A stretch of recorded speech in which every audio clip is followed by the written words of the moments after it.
Buongiorno a tutti. So more likely, hello everyone. We have, so I have the audio, double audio. Okay, I muted the stream. So we are in Monza. We are back after 1 month and a half, I think, or something like this. But we are here. And today also it's a fun coincidence because it's the Republic Day for Italy. 79 years since Italy is a republic, and let's get underway with the show over in Monza. So, dry qualifying and soft tires for the round. It's gonna be quite interesting with the strategies. Of course. It's not the Belgian Last. GP. Oh yeah, it's not the The Belgian Grand. the loading. I'm going to just remove all the loading screens at some point because last time when the game crashed because of loading screens, I've decided to not do them anymore. Yeah, maybe it's also less work for everyone here. So um, But let's see. Denix Maybe. did make a thumbnail for us, so Ah, that's what we're using all for right. breaks. Didn't need to find a picture of monkeys. Yes, exactly. We need to find that for the waiting room. So there we go. Last round has been won by Evan Byrne, who also took the lead of the championship by 2 points ahead. Jesus Perignon. Evan Byrne, who will retire after 2023. And there we go with Julius Anderson. Track. Julius Anderson had a, let's say, would have been a good race in Belgium. Wasn't a good strategy. Was fighting for a possible top 5, but then his strategy didn't pay off and finished still in 9th, but would have been more. So also we had some contract announcements during the time we were off. We had, for example, Franco Lopez staying with Toyota for 2 more seasons. So at the end of 2025, Kok Chi-cheong joins to Aston Martin, currently fighting for the Formula E Championship against Rogesetta Martinez. Will join the team until the end of 2025.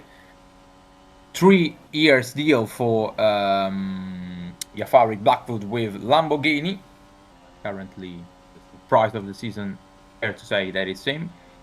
Alex Eric Lucian also joins to Formula One with Williams, currently racing with Venturin Formula E. And the biggest of the surprises is George Roque actually leaving the top class after many years in the series. I mean, he had 2 years in where he wasn't confirmed by any team, and will join to AF Corse in DTM next season, the team where currently Dennis Graf is racing. And speaking of Dennis Graf, he will join to Sauber again alongside Ennis Parachki. So this will be the pair that will race at Sauber. And yellow flag here Oh because shit! Blackwood has a problem. Blackwood has a problem, and that's game over for Jafari Blackwood. It's a huge plot Oh twist god, I here. did expect having to do that spare car man this fast. Oh shit! Uh, okay, I know which number I'm looking for in the files, so it's all fine. Let's just wait for the marshals. Oh, and Yeah, unlucky for Blackwood, he just got in the chat. yeah. Where the hell is the Poor guy. marshals? Well, we have seen what's happening, so I can show the cars while Yeah. I So actually let's do the replay. Why is there no marshals? Get him off. they're His doing a strange gearbox is maybe. gone. Yeah. And that's a massive shame for Jafari, because this means he will start from P22. Long way back, but good thing is that Monza does have a lot of opportunity to overtake, so let's also hope he will have an optimal strategy ahead the race start. So we are now seeing the first few time lapse. Rowe currently leading, and Gomez in second, Perignon in third, Martins in fourth, Willows in fifth, Anderson in sixth. Now Quag is sixth, Claus is second. Well, let's wait until the end of the laps to make a proper recap of the situation. Good luck by Vettel. And then, well, there we go. Jiri is actually locking Ferrari's car. Meanwhile, other cars are completing lap. Actually, Di Rosa, what a lap! 117.4. Great lap by Kiro Di Rosa. Also, compared to his teammates. So, currently, the situation sees the surprising Kiro Di Rosa in leading the pack. Then Roque in second, Car in third, Marco in fourth, and actually this will give pain to Jafari because it looks like that Lamborghini is will be quite fast here in Monza. And then Klaus in fifth, Gomez in sixth, and Perignon in seventh, and the other championship contender Evan Byrne in ninth. So far, at risk of getting knocked out in Q1, there's Sazonov, Sontag, Derry, Suto, and Chatfield. Actually, Ferrari. I think I don't know what happened to Chatfield, but 6 seconds off doesn't look like that. He had a clean lap at all. So We could yeah, take a look here. Big gap. maybe he made a Oh. mistake. Yes, he at Parabolica. So it was after Jafari parked the Oh, car. he's so Well, lucky to still be in the session. Holy. oh shit. It was similar to the crash that Mr. Charles Leclerc in real life had in 2020. And also this Sunday, his brother in GT cars, Artur. And yeah, he's actually really lucky to not have hit the wall properly. And yeah, that's it. So, well, he will have time to improve. And yeah, Suto 3 seconds off. And yeah, of course, this is the first round. Probably Suto was overtaken by someone during the lap. So yeah, currently at risk. There's Lopez. Lopez is at risk. Chang have done not a good enough lap because she's currently only in 14th. But there's still time, and the good thing about Monza is that track is really short. So obviously, track is really short. They can have all the time to actually improve. Of course, they have to hope that they will not be sent in traffic. So let's see now who will get out on track. Now in the box. And also, well, last week, speaking of Renault, actually, Romain Quag once again robbed of a win by his car reliability. Tired.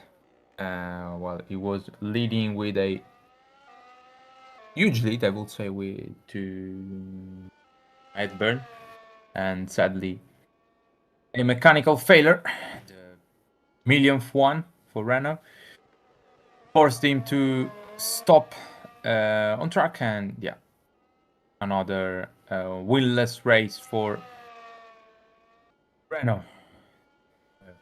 He will look to bounce back during the final part of the season. We are looking to his teammate Jonathan Martins, finished the race in fourth last week, fourth also in Silverstone, and third in Austria. So it's a positive momentum for Jonatas. And think it's fair to say that Kuro's lap is quite unexpected, Yuri. Honestly, out of nowhere. Yeah, of course. We know the BMW engine is really fast on the straights. The McLaren as a car maybe just not yet at the level they want to be, but maybe they've taken a risk with the Rossa by taking even more wing off than most of the other teams. So interesting to see. I think that lap is not unbeatable. Yeah, I think so too. Well, Martins is not improving currently. He's 42 thousandths of a second off in sector 1. Now in sector 2. Happen. As of course, Jonathan Martins next season will race Oh, there we go. in Mercedes. There we go. Yes. That's a big improvement by the looks of it. Now see Jonathan's crossing the line soon. Parabolica. There he goes. And Martins.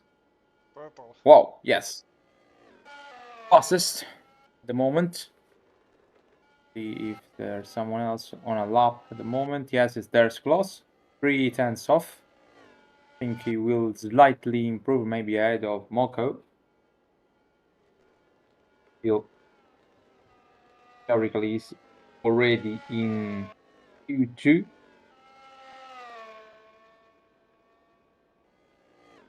Without major issues. But Gauss doesn't improve. It varies. Shane Perignon improves into third. Jonathan. Julius Anderson improves to 7th. Good lap. Yep. George Roque will improve. No, Sazonov doesn't improve too. And Gomez, currently 9th, isn't improving. And I think he will stay where he is. Straight, the roster behind him, taking a bit of slipstream from him. Sorry, it's Willows. And Willows is go 6. And goes 2nd. Yeah, McLaren, as you say, is quite strong with a BMW engine here. So you Yeah, might at least see. on this Q1 session they are looking good, and Oh, there's yellow. and the It's the Rossa is Rossa. I out. cannot believe it. And the Rossa has crashed. Rossa has crashed for sure. So because there is no red indicator that says that he had a problem.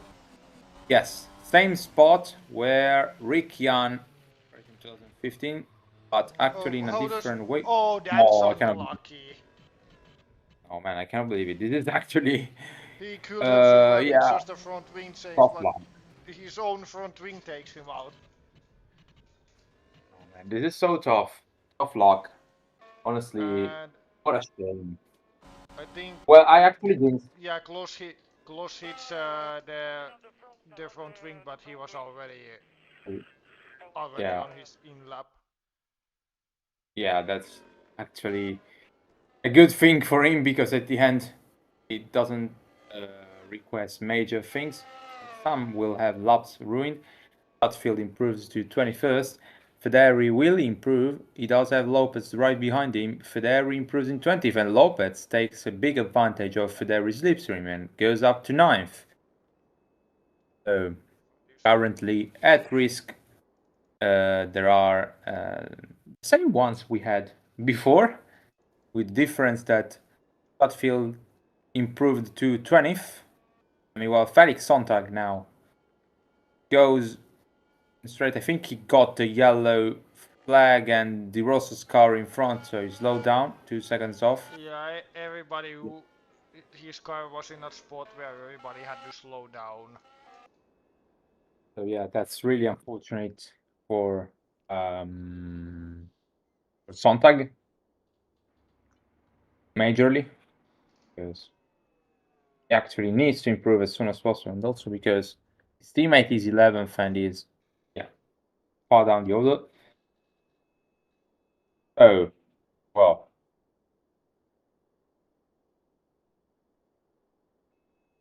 Thomas currently in 30th. Thomas, who had the first race where, no, sorry. No, because Ford.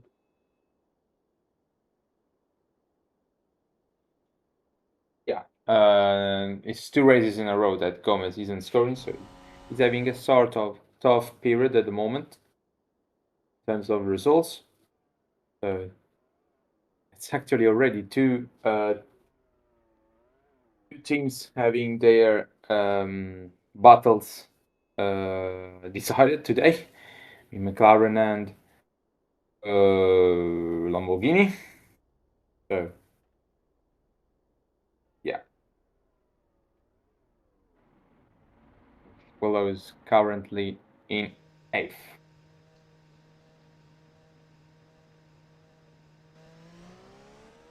Meanwhile, Martins goes on track.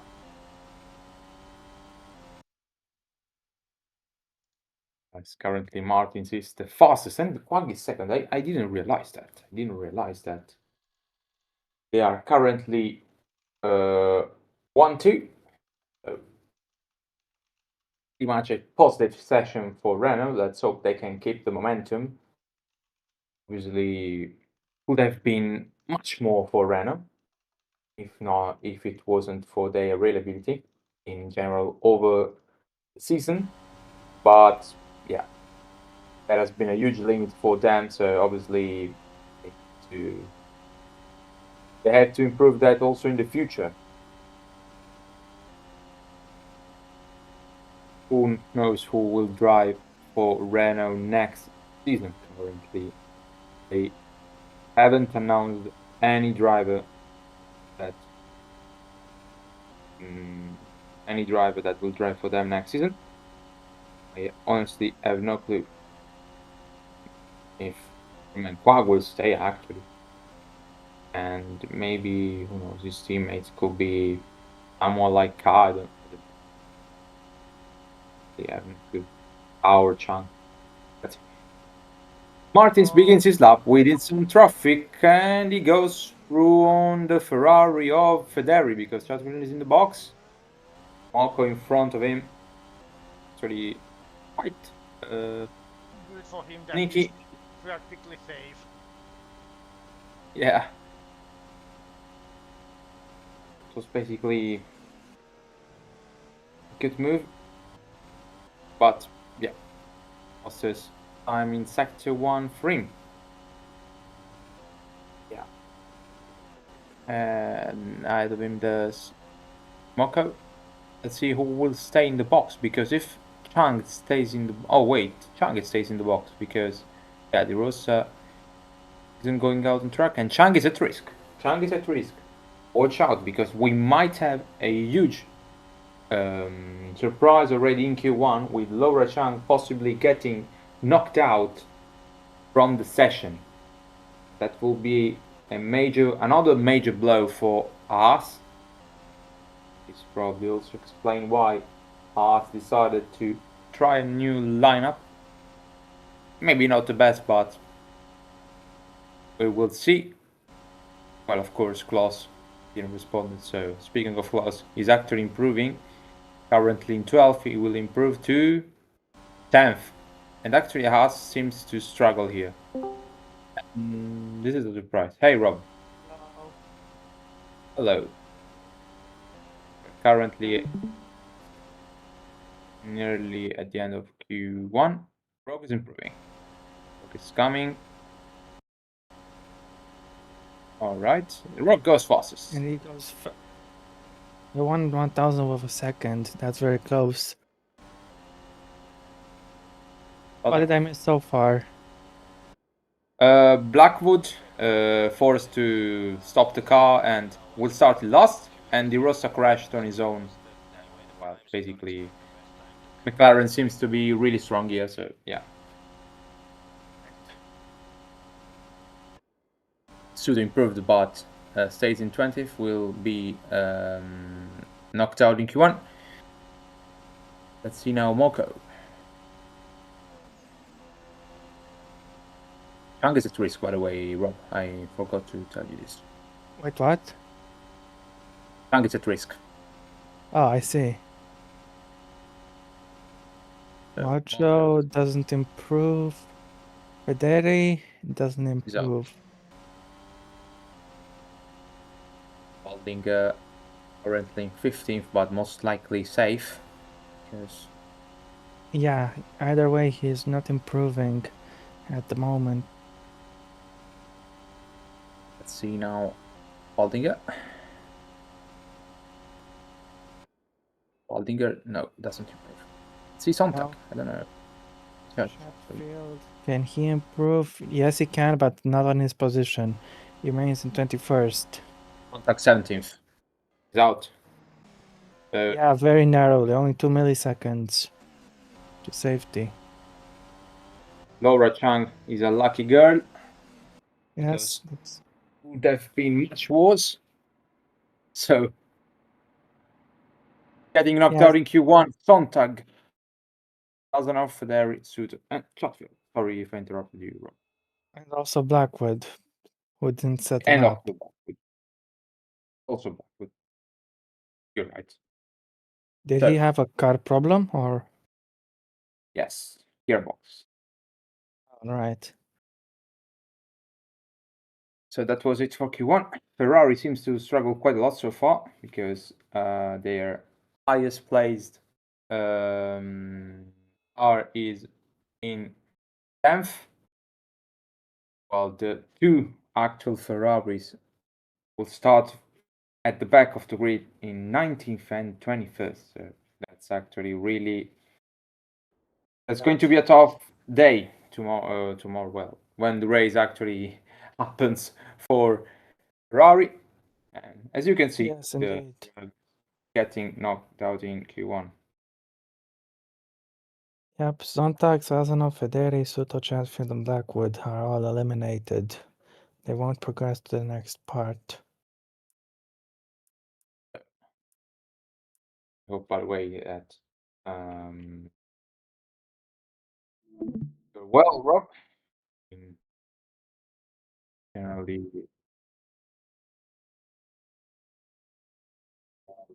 yeah. Why not? Did he have an issue as well? Okay. Right. So, let's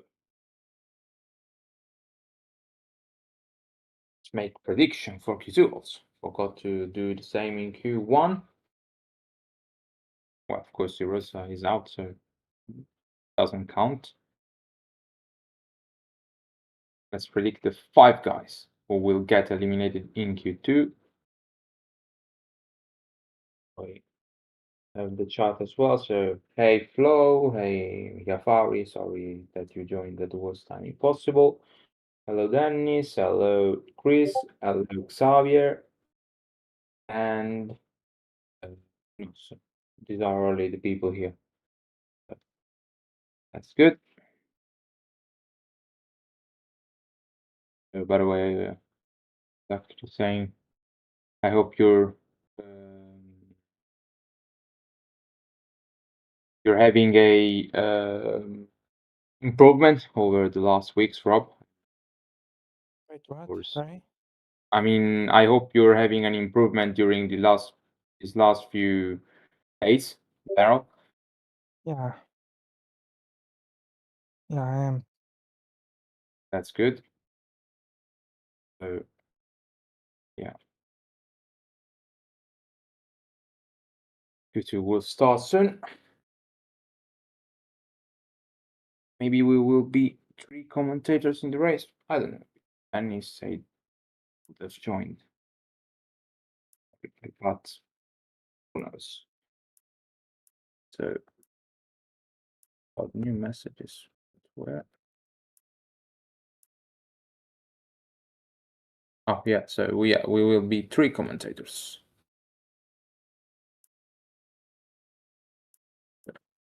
Well, as I say, let's predict the guys who will get knocked out in Q2. I think who will get knocked out in Q2 is Julius Anderson. then Monaco, 1 Toyota, and 2 Saubers. I think similar as well.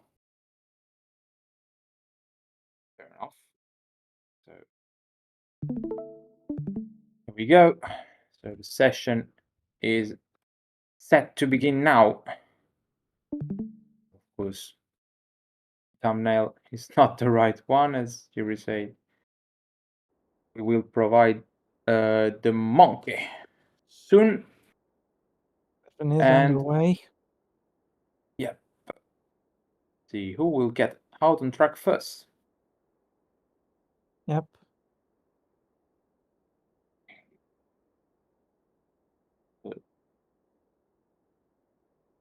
We'll see a surprise. We see a surprise again?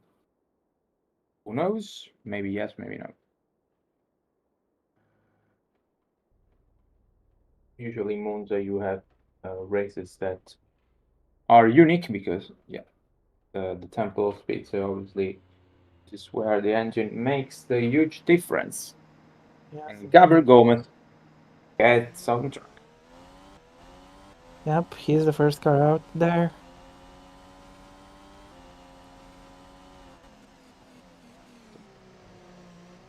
Gabriel actually needs a clean lap now. We hope he will get it. Or I would say Gomez had generally talking, a very good season. Of course, he will join to Haas. Going to be a good step forward for him because also Haas is expected to improve next season in terms of performances. So we might see an Haas fighting for the championship. Who knows? Will be only with the time as the time goes by. So all the cars are nearly on track now. 14, now 15. Let's see if Gomez will get traffic or not. Maybe not. This is fine up now. I think he will be okay. Yes. Yeah, he will be very okay. Here we go. Onto the front straight, the longest straight of the track. In towards the first chicane. Hard on the brakes and nail the turn in. For the second part as well, get some good traction on exit. As you go through the Curva Grande, a very fast right hand corner, flat out. Keep building up the speed and prepare for the braking zone at the second chicane. The first sector split is at 24.5. Out of the second chicane we go. In towards the Lesmos, through Lesmo 1. Opens up on exit, and in towards Lesmo 2 tightens. You have to be very careful. Nail the exit as well into towards the Curva del Serralio. As you go down the hill towards the second sector split, what time is Gomez going to set? It's a 50.0. The Variantes carry go through the left and then the right and then the left again. Onto the back straight. The only corner that remains is Parabolica. Nail that corner and you can get great traction on the exit. Let's see, Gomez gets a good run using all of the track on exit. Now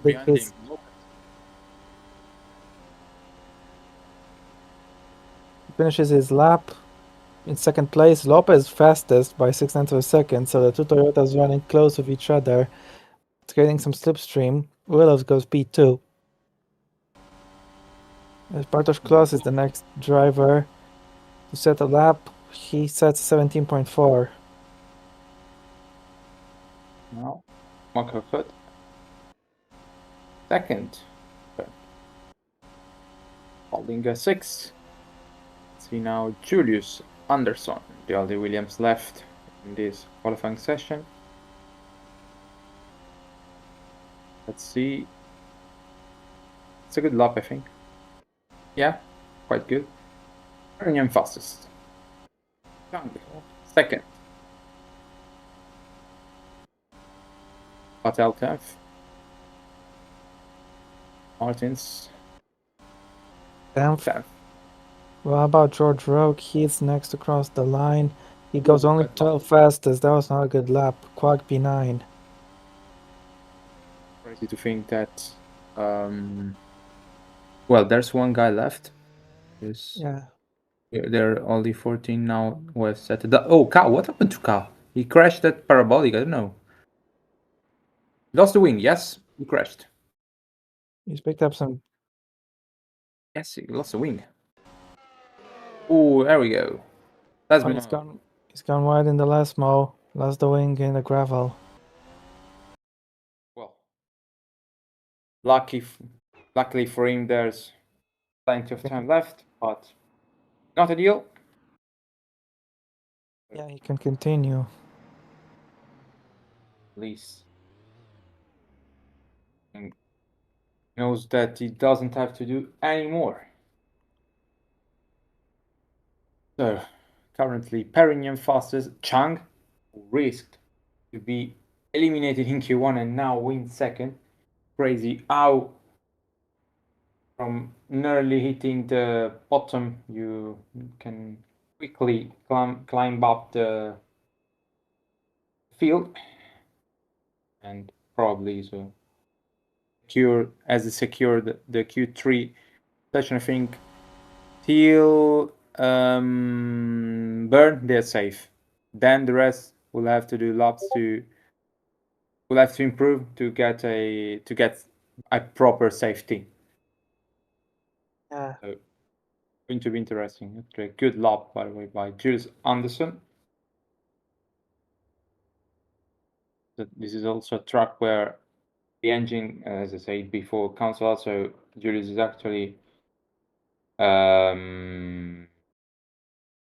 taking advantage of this this thing. Lopez in 50 have to thank his teammate Gabriel Gomez for the massive slipstream across all the lap because so from Gabriel's on board that Lopez was behind in the whole lap. So slipstream makes a lot of difference. As Lopez is ready to be sent out on track, but he's not the first one. One is Evan. He is currently in P4, doing good job compared to his teammate who is down in 13th. It's still quite difficult to explain. But Byrne will be the first car to set a lap in the second run. Also on track are Klaus, Lopez, and Willows.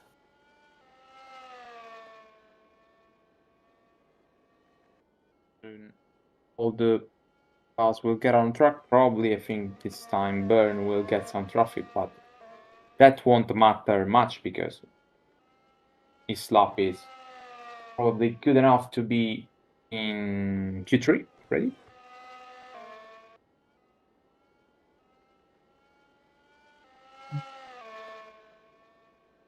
So this is also a track where Honda might struggle. So yeah, let's see in the race what will actually happen. This is going to be a good one or nightmare. So yeah, there you go. Mr. Byrne is now on his way to fucking hell. To start the lap and is actually lucky to avoid Roman Quag's Renault. There we go. Prima variante done. And go to sector 1. Will improve. Let's see his first sector split. He is up by 200 of a second. And also look at Quag. He's trying to get close as much as possible to get the slipstream where he will start his actual lap. So yeah, quite a smart strategy and cheeky, as Oscar Piastri says. Yeah. So sector 2. Will we see Byrne improving? Yes, slightly. Half a tenth. Now, It's not much. He won't gain any positions at this rate. yeah, most likely. I mean, he also doesn't have any slipstream in front, so yeah, not Yes, indeed. not too ideal. Very impressive lap from Lopez to be P5, by the way. As Byrne finishes his lap, he improves but remains in 4th fastest. He actually gained a little bit in Sector 3 as Ka goes 2nd fastest. Klaus doesn't improve, Lopez doesn't improve, Willows improves, he's Good P6. lap Very good lap for the McLaren.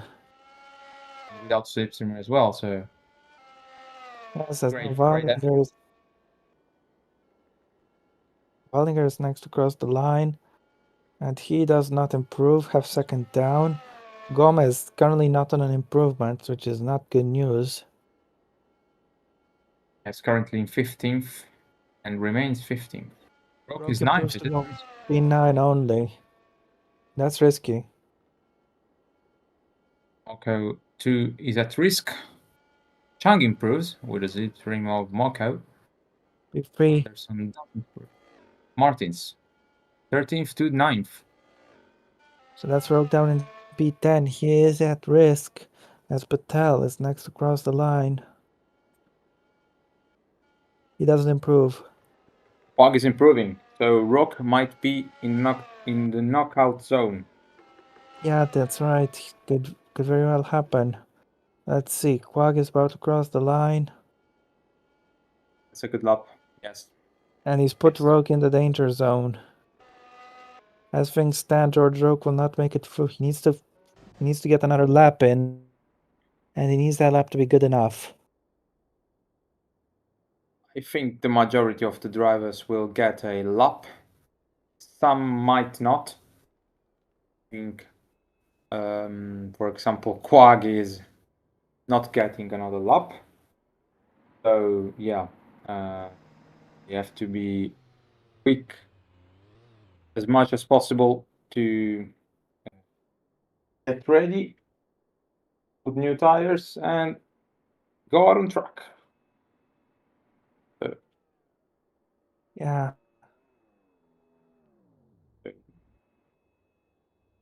Gomez currently in 15th. I would say a surprise. It's a surprise because usually the Gomez provides quite good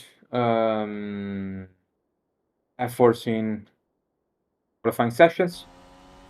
So it's a bit of a surprise to see him down there.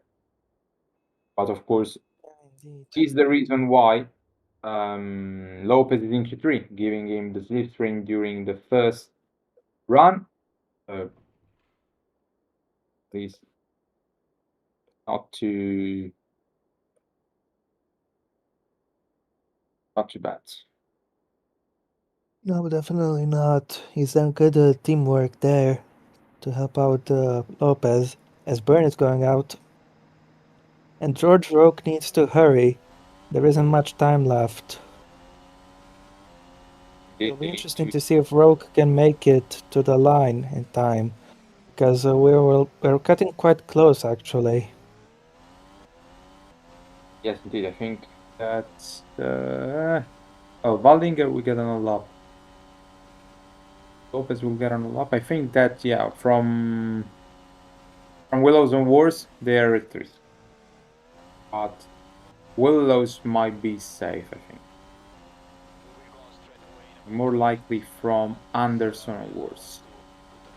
Rock is out on track, so you will have So time. you will get that lap in, that crucial lap he needs.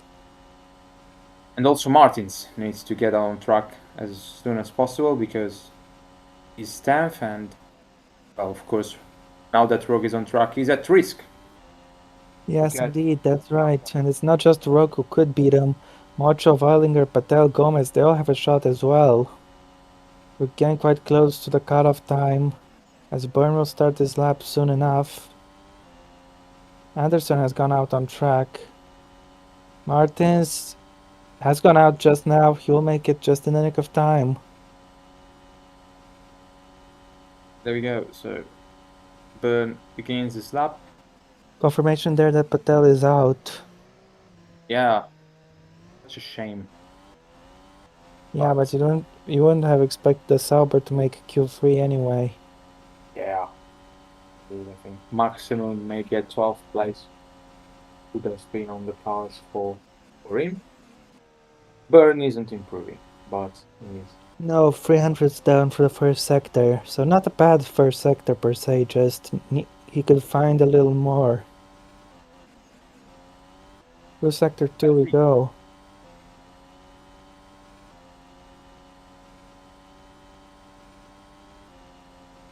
will improve. Oh, he's down. Not by a big margin, but still down. Yeah. Unless he gains in sector 3, then I don't see any chance Yeah, for an no slips improvement. no slips in front means that we're basically not getting much better. 3, 2, 1, go. That's it. Martin's got the time in, I think. He got to the line in time. Byrne doesn't improve. A tenth down on his personal best. Wallinger is improving. Let's see where he can place himself. Can he get into the top 10? Benz Wallinger with this final lap. Whoa! Yes, he does. can actually. P8. He put the Sauber in P8. Amazing. Lopez is now P9. He remains there after no improvement. Ka doesn't improve. Rogue, he needs this improvement, and he gets it P7. Lopez is in danger now. Doesn't improve, but that's alright. He does Willows. He might actually make it all the way. It's Macho. Going to be knocked out. Oh, Gomez is out. Out. Even if he doesn't improve, he's out.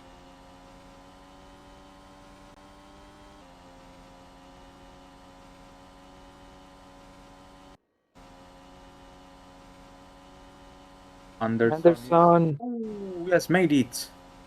Lopez is out. Martins is out. Geraldus Martins is out. Yep, and so is Lopez. Wallinger has made it by 5 milliseconds. Amazing stuff. Sauber are in Q3. I think it could be a first time this season, or I could be wrong. But amazing stuff. No. He made it in Q3 also in Belgium. Last race. Oh, I see. Lopez, Martins, Macho, Patel, Gomez, and De Rosa are out. Yeah. It's a surprising Q2, I will say. I mean, we didn't expected to teach such a reshuffle where Franco Lopez is actually knocked out in Q2, even with the help from his teammate. Yeah, he had a good lap, just not good enough. He needed a little bit more.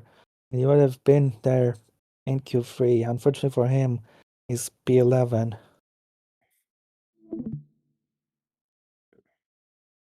That's Q2 done. Now, question of the questions. Who will be on pole?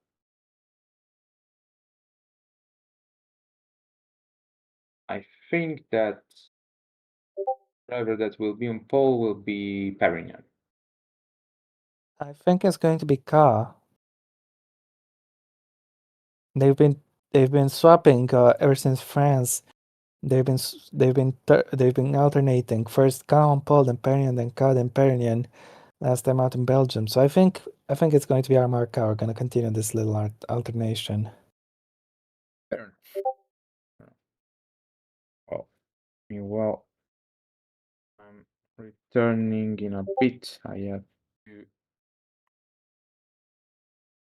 put some water in the toilet from my book. Not going to dig in the details.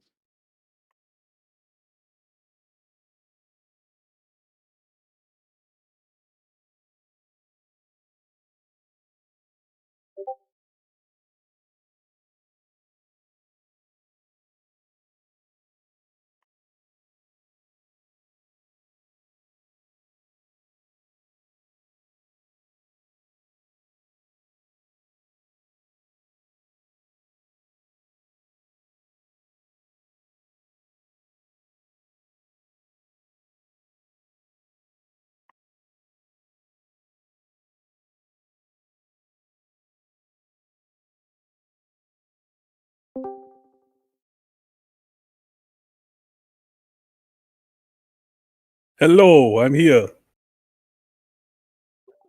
Welcome. Dennis has joined us for the commentary. Yeah. Who do you think is going to take pole, Dennis? I think I would go for Mercedes, but don't know which one yet. But let's say Permanent. All right.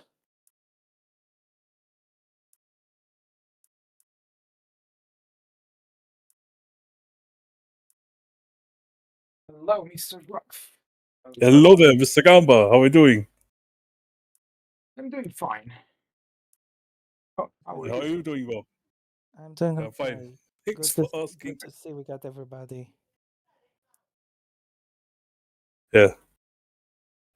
Just a bit exhausted from returning from work. I see. Today, at least here, is Day of Republic. It's day of. I came from. Kille. Oh, Erkene.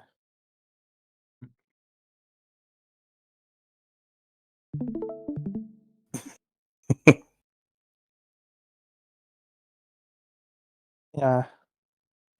Oh well, that's unfortunate as we're ready to begin Q3, bone dry weather as expected. So here we go. Time to get this last session underway. Ignore the graphics saying Belgian GP. yeah. Yeah. Thumbnail not updated, but that's also a reason of Jiri's PC crashing sometimes. But there we go. Yeah, I've just gone through the results of Q2. What the hell are Waldinger and Anderson doing here? Especially Waldinger. That's great effort. Great effort by Valdiger.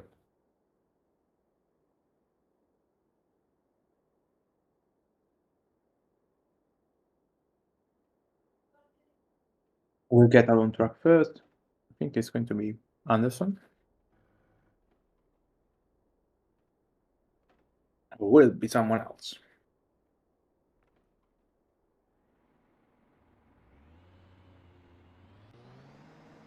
Price goes to Julius Anderson. Yeah. Anderson goes out on track. He's the first car out there.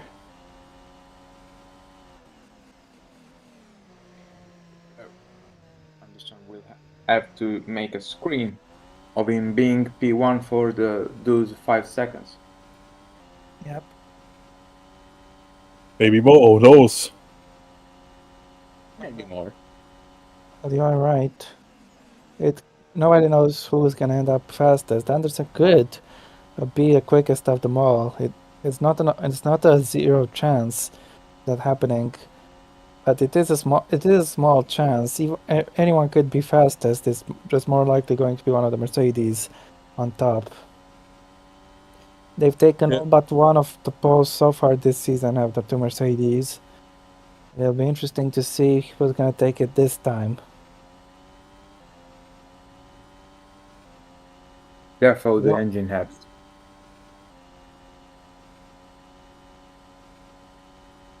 Alright, let's go.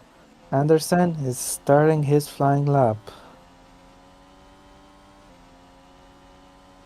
Keep an eye out on the others as they will progress through the session. As here we go. Onto the front straight. Fastest point on the track, 343 kph, 344. Braking hard for one, clipping the apex nicely, and switching into the left. A little Is bit there anyone behind him? Yeah. A little bit wide on exit, but it is a more customary line. As through Curva Grande we go, Anderson sets out 24.4 in the first sector, which Quag immediately beats 24.2. 24.2 for Klaus also. 24.2 for George Roque. Jose Willows are 24.5, so he is the slowest car so far for the first sector. Quag, I will say, to be actually just right behind Hanson. Yep, 49.8 for the middle sector. Quag is rather close. 24.0 for Hesperonian. He is the fastest car on track. 24.2 only for Ka, so Pernian is the quickest at the moment. Anderson is going to finish the lap. And I suspect he's towing Quag along for the ride. Anderson will set the fastest time. 1 minute 17.9, which Quag immediately beats by 4 tenths. Klaus is slowest. He's quite slow actually. Rogue goes fastest for now. Let's see if Byrne can do anything better. Let's see. Evan Byrne finishing the lap. What is the Irish driver going to do? Can he take provisional pole? No, he's P2. Pernian smashes it. Wow. It's a 116.9. That's a statement. That is quite a statement. As Chung goes P3. Wallinger, will he go P10? No, he goes P7 actually. Very strong effort. But Pernian, that was a monster lap. Yeah, 4.5 tenths clear of everybody else. It is massive. But also Chung 3,000 behind Rogue. What has he eaten this morning?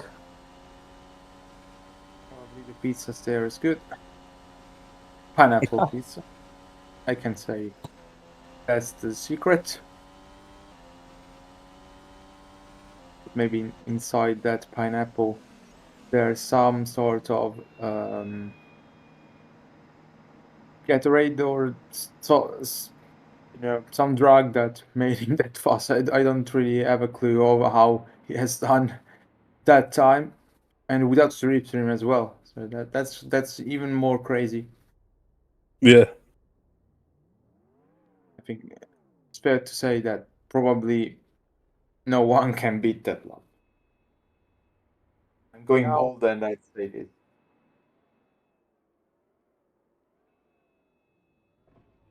It's going to be competition for who will be in second. But of course the race will be long. It's going to be interesting who will lead out in turn 1. Currently, Waldinger in 7th. And Waldinger, I said, I spoke about him more times than I do with my mom normally. So he needs to be he needs to be strong, quite fast, because his situation is not good. But currently in these last few races, he's improving quite a lot. So that's actually a good thing for him. So I hope that he keeps this momentum. And of course, he hasn't scored any points this season, so he needs to score points as well to get some self-confidence as well. And Anderson gets out on track, by the way. Yep. I think Klaus, by the way, made a mistake before. I presume so, because honestly, I don't have a clue why he's 10th while... There can't be any other explanation that fits. He must have made an error somewhere during the lap. As Anderson is here, 8 at the moment. Can he do any better than that? There's a 4/10 chasm, or 3.5 chasm to the next car. So if he can find that much time to get himself in front of Ben Waldinger, then he can certainly gain a place. But let's see. That's an incredible lap for Waldinger in that Sauber, I have to admit. Where did he qualify in Belgium? 9th. Well, he's going to qualify 7th at this rate, unless someone of the others can beat him. I suspect Klaus will be able to beat his lap without much of a hassle. But let's see. I also expect Ka to get closer to his teammate. I think he might be able to challenge Pernian. We'll see. That was a super lap, but I think it is beatable. As Anderson is starting his flyer, we have a Haas going out on track right now, won't be holding up the Swede. That's Wallinger going out on track. No, that was Byrne, sorry, going out on track, not Wallinger. That was Byrne, and now Chung going out onto the racetrack. Everyone's out there on the road, on the track. As Anderson will checking his first sector split. What time does he do? He's up by a tenth of a second. This is good. This is very good. 24-3 in S1 for Jonas Anderson. Let's see what he can do as we approach the second last mo. Decent traction on exit. Good on the throttle. The Anderson will be going flat out. This is a this track is very much full throttle. Over 70% of the lap is at full throttle. As Anderson is still up in the middle sector. Budgies. Let's see how much he can improve. I don't expect him to gain any places. They can at least improve on his time. So let's see. Julius Anderson, here he comes across the line to finish his second lap. Where is the Swedish driver going to go? He remains where he is. He's improved by 0.2 of a second, but stays in 8th place. Broke isn't improving. Nope, he's currently second. Half a second almost half a second down on Perignon.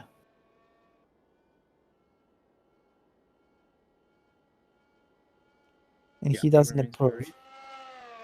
Bartosz Plus is on an improvement, as you would expect. Let's see where he's going to end up. As he crosses the line, he's P8 only. Didn't beat Wallinger's lap. That was interesting. He's on an improvement. Let's see. Second. Gets onto the front row. Very incredible effort. Fantastic lap as Perignon. He is not improving on his super lap at the moment. No.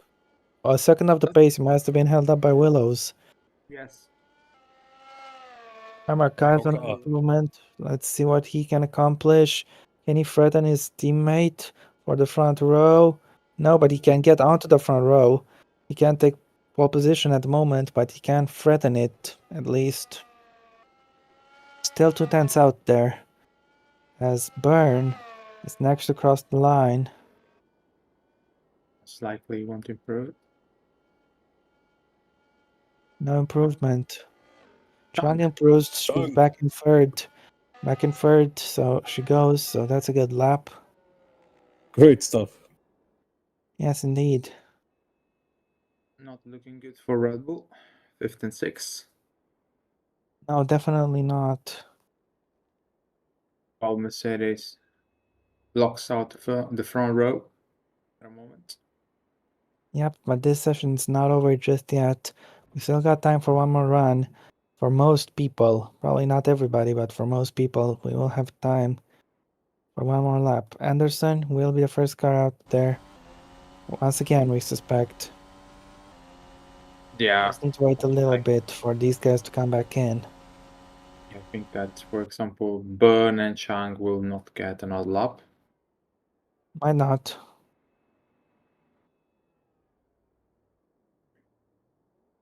So yeah, 3 minutes left.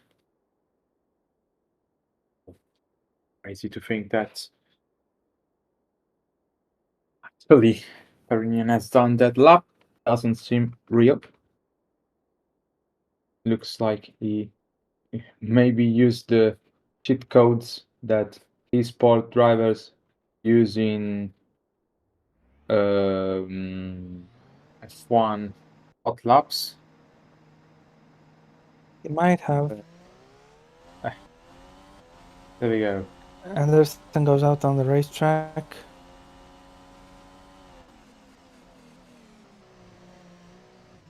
Let's see who will join him soon. Yeah, we'll check. We will check.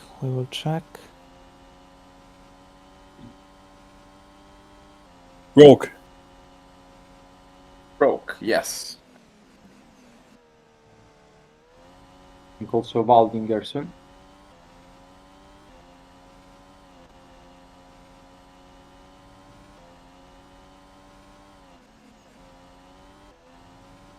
So, 2 minutes left.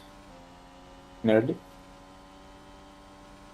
8 cars in the pit spot. I see from the track map that someone else is getting out of track, and it's Pullman, the current Pullman. Is a Sperignan with Bensvalliger. Yeah, Joseph Willows as well. Gets out on track. we're still waiting on 5 more cars. Will all of them have the time to go out? Probably not, but we will see. There is some movement, I think. Yeah. Anderson could have a little bit of traffic. For slipstream. With that just in front, that looks to be Evan Byrne. We Oh, could it's a- help him, maybe. It's a little Yeah. close for Kai. If he doesn't go out right now, he might not make it. Kan Chang, yes. Yeah, that's a huge help for Yes. Ka has Kai not Chang made it. and Chang too. So Anderson second- has gained a tenth and a half in the first sector. Meanwhile, sorry to interrupt. As he's gaining the slipstream of the Red Bull, he could be on for great improvement here. Could get himself in front of Wallinger. Let's check in the middle sector. Anderson, this should be a very good lap for him. 2 tenths up. Yeah. He might even threaten. No, I don't think he'll threaten Byrne. But in the last sector, he will get some slipstream from him. So let's see, where can Anderson place himself? This is a good lap. This is a very good lap. Just needs to bring it home nice and gentle, using all of the track and then some into Parabolica. To the limit of grip. Lewis Anderson, where is he going to go? He improves and goes up to P6. He's beaten Byrne. Incredible effort. Fantastic stuff. Now that lap is better than Wallinger's lap, in my opinion. P6 no Williams. George Roque is down on his personal best. Let's see as he completes the lap. He doesn't improve. Kyle has gone out, but not in time. He's not going to make it. And Sperrington is even faster. He's going even quicker. 49.0 for the middle sector. And he's on track to smash it and take pole. His first lap was good enough, but he will take it with the third lap also. And it's going to go even better. Let's see as Hesperian is going to cross the line very shortly. He's our pole sitter for today, and he smashes it 16.7. 3.5 tenths faster than Ka. That's quite solid. Willows doesn't improve. Byrne is the last car out there, I think. And will he improve? He is currently not improving, which means he'll be P7. Anderson was actually able to beat Byrne. Fantastic stuff. It's a shocker. As Byrne doesn't improve. P7 for him.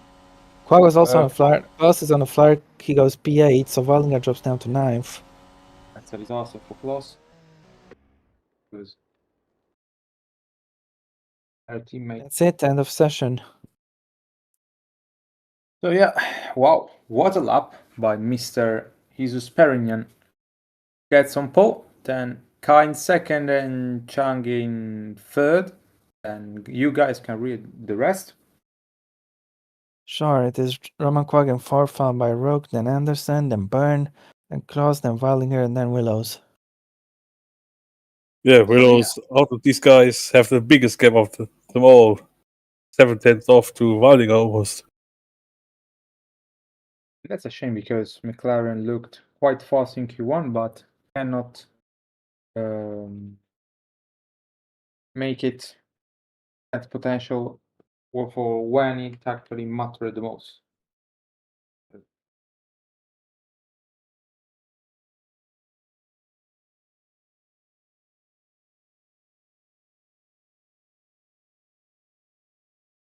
Yeah, now we wait until you sort the grid. In the meantime, have you actually spoken about the contract news for next season?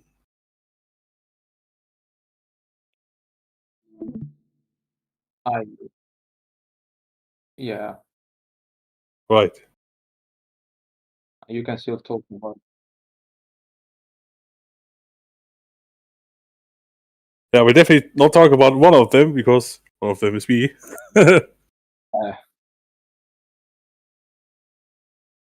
But the biggest surprise is actually Rock moving to DTM. Yes, indeed. Yeah, indeed. Also, what I'm surprised about Eric Lucien, of course, signing for Williams. That's, of course, he's done great in Formula E, but I did not expect him to move the top class from the straight. Yeah, generally, Jiri mentioned that we could have seen surprises. Honestly, I wasn't actually expecting this type of surprise. So yeah, well, let's see if we can really making the most of it, because of course, going to be tough for him, because also Williams is expected to be a little bit more downwards next season. It's gonna be a challenge for Alex Eric and whoever will be Alex Eric's teammate. Yeah, indeed. Also, even a bigger challenge will be, of course, I think, good destination for a rookie, Kok Ji-jeong, moving to Aston Martin for 2 seasons. Yeah, that's actually a risky move, but at the same time, it might pay off on the long term, because maybe Aston Martin will improve in 2025. Who knows? They might. Well, next season they are expected to be where they are right now, so at the back. But they might not be alone, because Ferrari 2 is expected to be worse, and this is where actually we can see big surprises for the seat. Of course, we joke about Chatfield staying in the team for 7 more seasons, but I don't actually know if Chatfield will stay there or will maybe try a new challenge. I think that for his past I think results, he's going to stay. yeah, I think so too. Probably not going to leave the comfort zone he have there, but of course, you can be loyal as much as you want, but if you want to have a good career, maybe I think Ferrari is not the right place to have it, at least in the top class, because yeah, Well, the horse Yeah. is not inside the Ferrari logo anymore, most likely, at least in the OC. In real life, sometimes it's there, sometimes it's not. It depends by the day. But yeah, therefore here in the OC, the horse escaped and never returned back. And I can't blame the horse, because Ollie, man. Move to Champ Car. Yeah, it moved to Champ Car. This is where actually I think that yeah, it like Premier Real Life, but with the difference that in IndyCar they are pretty much nowhere yet, and in other series where they were used to dominate, they are actually quite bad now. For example, in Also, F3. also, speaking of Champ Car and Ferrari, one of the drivers is coming back to the top class, Ennis Perachki. What do you think about that? That's great. I think he deserves Yeah. another chance. I mean, personally, back then when he was at Toro, he jumped the gun too early, because I think that he could have had a possibility to stay on the, let's say, on the extra time, because of course that would have been a very late confirmation for him, and I think that he could have been the team. He could have been Tupac's I will teammate. I will take a short break. Yeah, Right. no worries, Rob. So he could have been Tupac's teammate back then, and not Catalan, because I think Catalan was coming from Formula E, so Yeah. pretty much insane that he went from there to top class out of nowhere.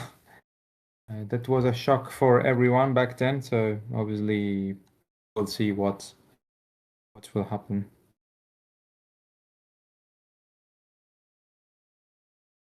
Yeah, Yeah. that's true. That's true as well. And I actually, by the way,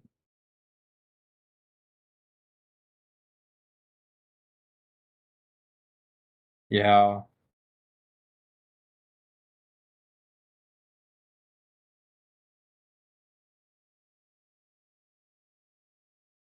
yeah, yeah. Honestly, well, last season DTM was an break for me, and the series not a good season for me right now as well. But less details. So I actually also noticed recently that David left the server. I don't know why. Oh. But he left the server. Not good. I only hope that he's feeling generally well. It's nothing major for him.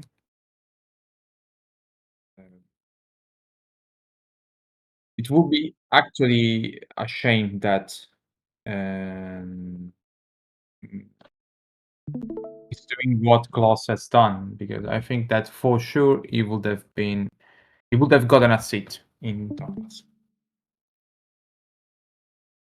Yeah, also to cap it off, Blackwood, not surprising, 3 seasons with Lamborghini, with Franco Lopez, 2 season extension with Toyota. And yeah, of course, graph remover still the top class. But something for later, we now have the grid. Now I have the grid, and we are ready for an exciting race in Monza. Rob, you're here? Not Here? yet, I think. I'm back. Yes. Okay. There we go. So I'm Rob back, is I'm here. I now heard him.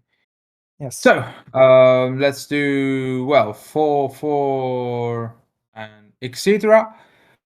I'll start. He's Sperinian and Hamaka on the front row of the Italian Grand Prix. Then Laura Chang and Roman Kwang. Then It is George Rock and Julius Anderson in P5 and P6.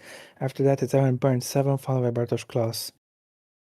In P9 on the grid, we have Ben Zwaldinger in the Sauber, great effort, followed by Joseph Pillows in McLaren, P11, Franco Lopez, P12, Jonatas Martins. Then we have in P13 Michael Murko and Raul Patel in 14th.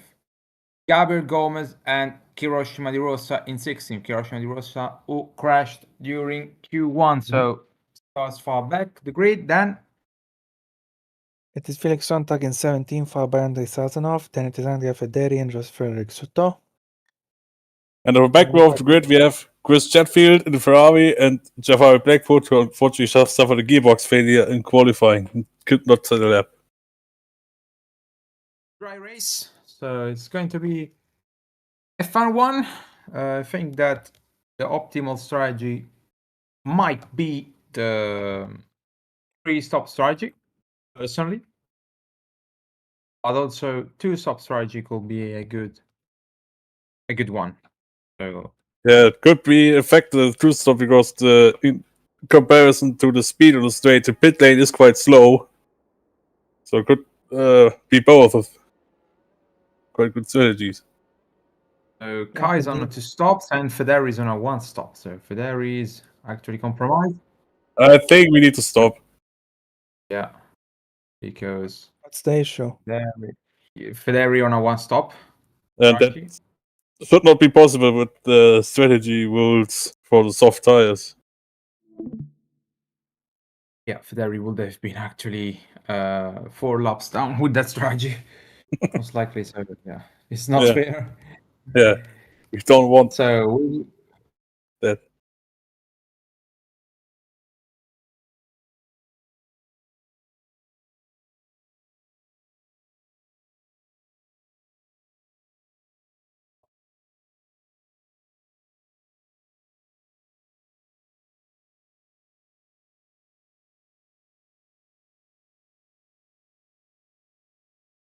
as per usual game with weird.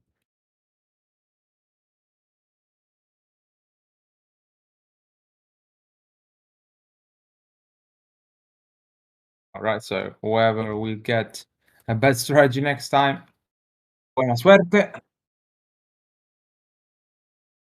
Yeah, it's a thing of the game. If it sets usually the strategy on a one stop, yeah. So not that actually saves probably car from being vulnerable because everyone else was probably on a 3-stop initially. Will everything will change because as we've seen, apart car, I don't think many others were on a 2. Majorly on a 3. And yeah, of course, Federi was on a 1, but that's another thing. So, oh, Who knows?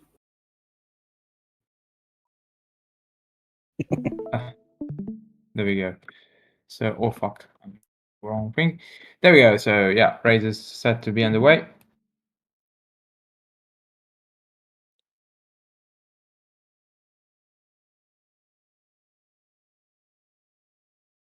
No worries. That's fine. I hate 2 ice creams. So while I was commentating, so yeah, you can do it. There we go. So yeah, Perignon same strategy, Khan on optimal strategy. We see someone on a weird strategy. No, yes. Not Chatfield now. Yeah. Yeah. Chatfield, buena suerte. It is time There for we the race go. to begin. 5 lights. And we're on the way. Let's go, go, go. Good launch from the front, too. Let's see which of the Mercedes will get into the lead at the first corner.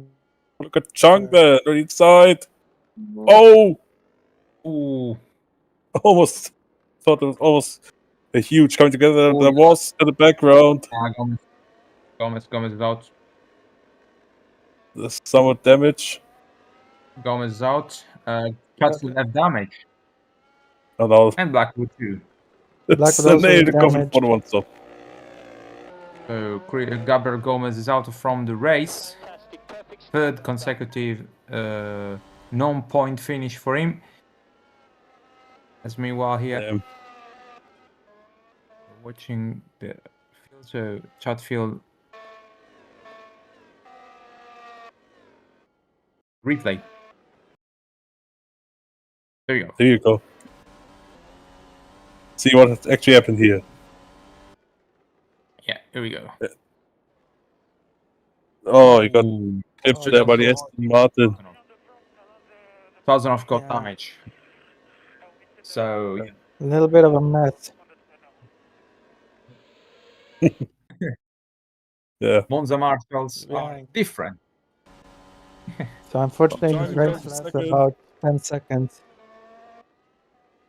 Tries to go through, but lose the momentum, and now Ferdinand has pulled they- out a big Look at advantage as a Anderson, result. fifth.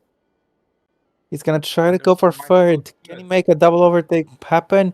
He's going for it, and he's gonna have Whoa. good stuff. Let's step into fourth. Meanwhile, he's Wow. overtaken Chung. This is a very exciting first lap of racing, and Julius Anderson is on the podium.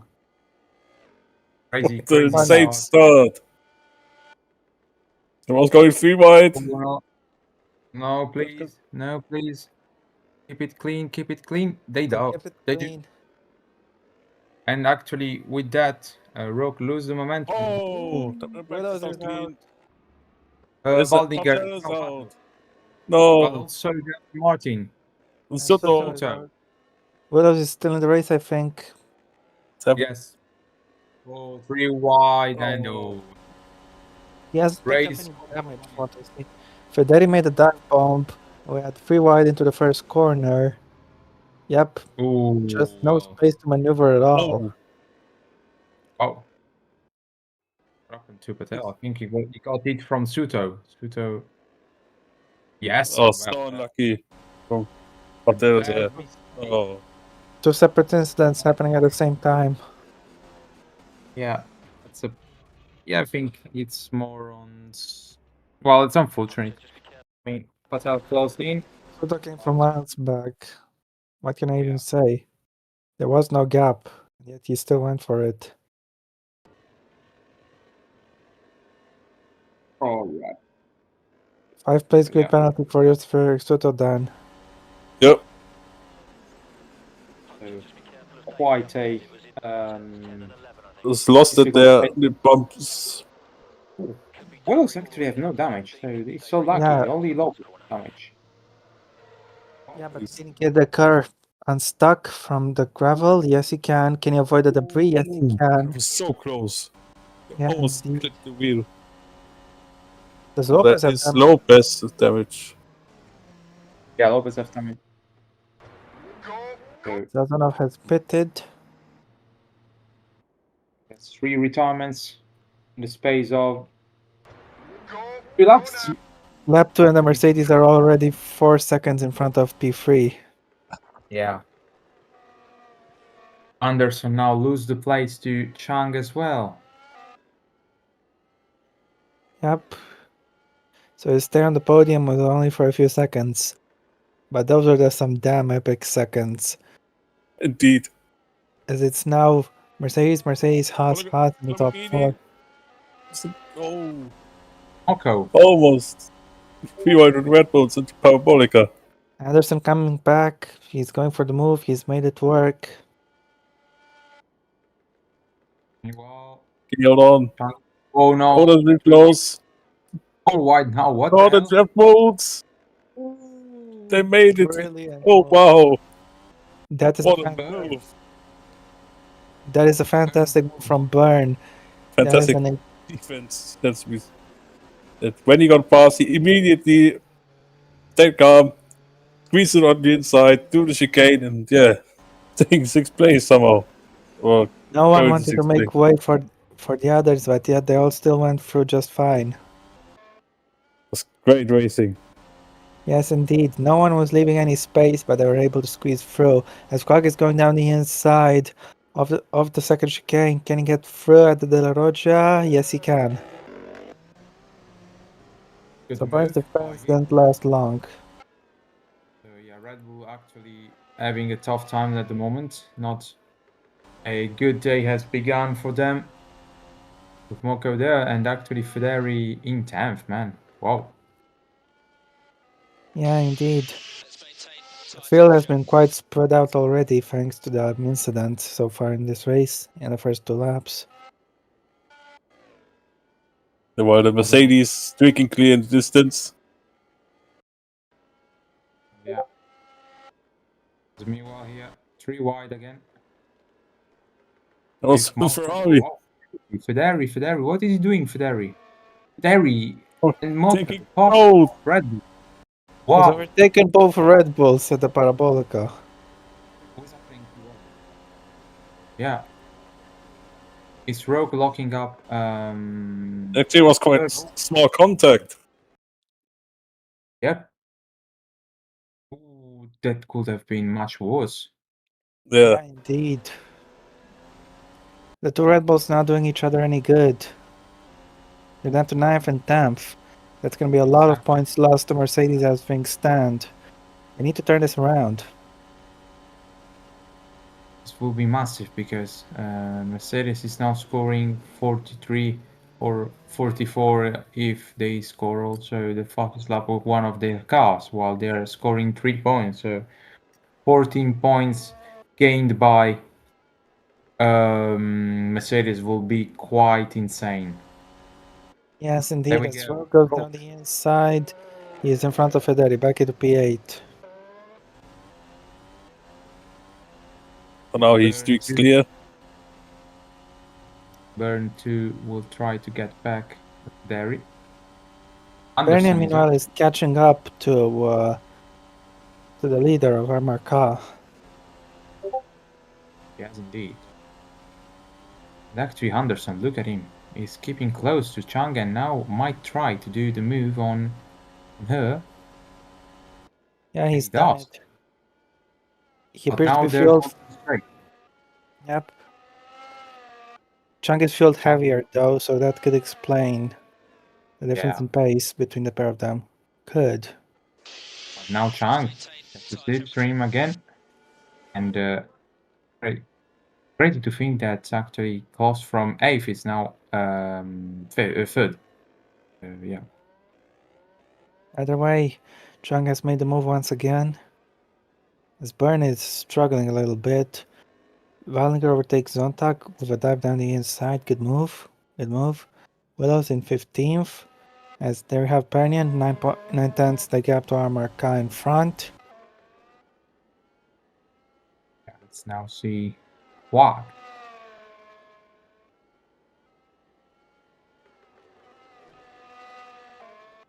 No worries. Well, meanwhile, Anderson is getting closer and closer again to Chang. He tries to go on the inside here. Will he go through? Yes, he does. Great stuff. Great stuff. And he Next goes target for through. him would be Bartosz Kroos, but I don't think he can catch him. As Not Chang is exactly. trying to get him back. Watch for Quag trying to make a move. Quag is on the inside into Parabolica could get past both cars here. And that he does. That he does. Roman Quag is up to 4th place. Chang to pass Anderson.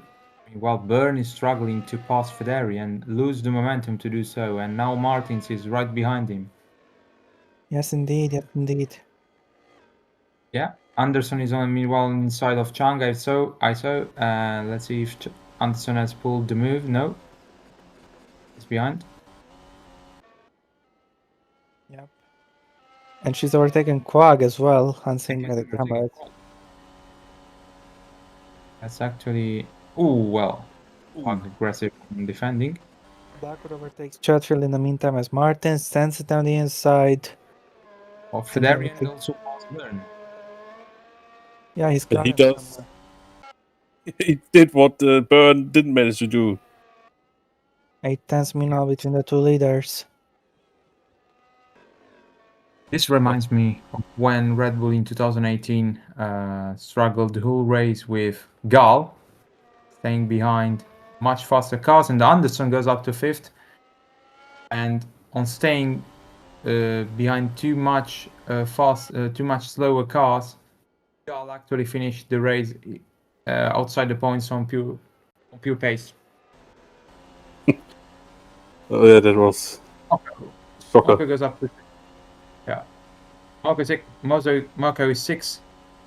Now we have so Quag responding, but Rogue as well. Rogue has no He's not- space to maneuver. You can't overtake here. Contact past Burn. Wow. He's really struggling, the championship leader. He's currently not scoring. And he's also on a good strategy as well. So that's pretty much on him today at the moment. We got a dive bomb Quag. here. Quag. He's overtaken Macho.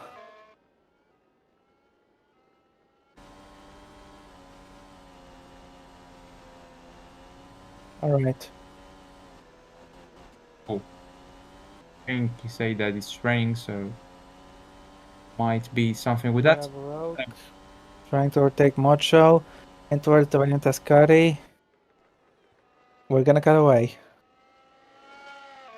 We will see from the timing if the move happened or not. Meanwhile, Yes, it has happened. ooh, there was With a little bit of a moment. Pushing hard. What? Oh yeah.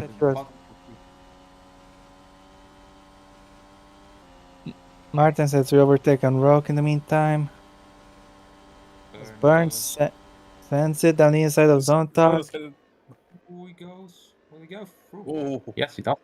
He's made it. He's made it work. Next target for him is Federi. And he needs to stop hemorrhaging places, Evan Byrne. Meanwhile, the two Mercedes are getting closer and closer. 6/10 is the gap. Bernian hasn't had any proper chances to overtake Kai yet. I'm sure he'll find a way soon.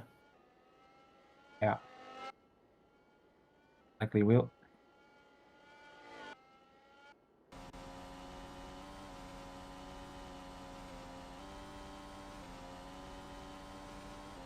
Well, yeah, it's closing in. Byrne is gaining. He's gaining. He's got Federi. It looks like he's gapping him quite significantly this time. Zonta is gonna have a great drive, but he has to back out here. Who's behind him? Waldinger. Waldinger is not going to stay behind. No, for now he does. Meanwhile, 4/10, the gap is going down further and further.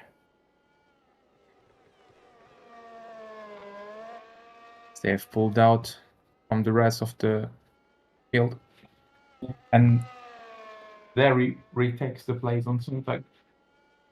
It's up to 11th again. Probably at Lasmo.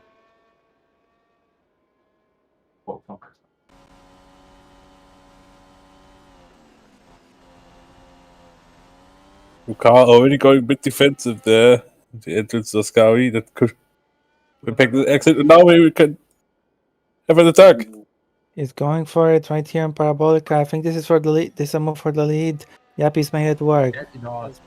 As Brennan has taken the lead of this race. As Amarka, is he gonna let it slide just like that, or is he gonna try to fight back for the position? No team orders. It's placed here for Mercedes. They're racing side by side. Kai is ahead once again. He goes through, retakes the lead. Yep. Important move that he had to make. Doesn't have the pace advantage, I don't think, against his teammate at the moment. Chang is now defending yet again from Anderson. And who's pitting this lap? I think it's Roke and Moko as well, if I saw it correctly. You could be right. I saw a yellow heat indicator on a car before Rock. That is. And yes. Yeah. Meanwhile, Martins is defending from Rock. Horrid race so far for Red Bull. This is what they don't need in both championships. Anderson is going for a move. Down inside. Can we take fourth? Yes, he can. That's great move. But now he compromises exit. Now Chung is there. Also Quark. Quark could take both of them. Quark is fourth. Likely, yes. There you go. He's made it work nicely. Chung and Anderson still resuming their battle as Quag has rejoined the fight as well. And these guys are, I think this fourth place could change even a few more times for the remainder of this stint. Anderson then is now the inside, he's overtaking Quag. He retakes fourth. Well, by the way, who was driver of the day for Spa? Let me check.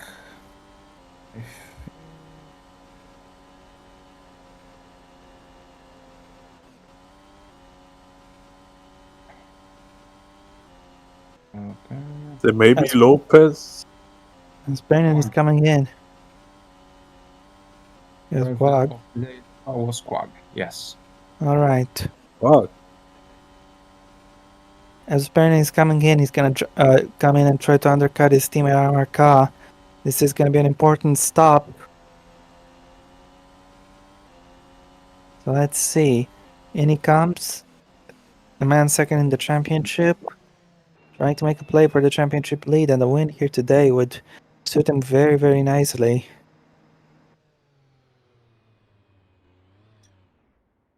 As Okay, no pressure. Just prepare yourself for the first gear. First gear. So there we go. Go Claus now. as well. He's in, hitting laps of fuel, so it's most likely a pre-stop strategy. Same for Claus. We will see where they will rejoin. We'll see. There he goes ahead. And well, just in front of these two guys That was fighting. important for Perrin there. Yeah, because you won't have the Trev or Claus as Moko rejoins where. So just ahead of Burn.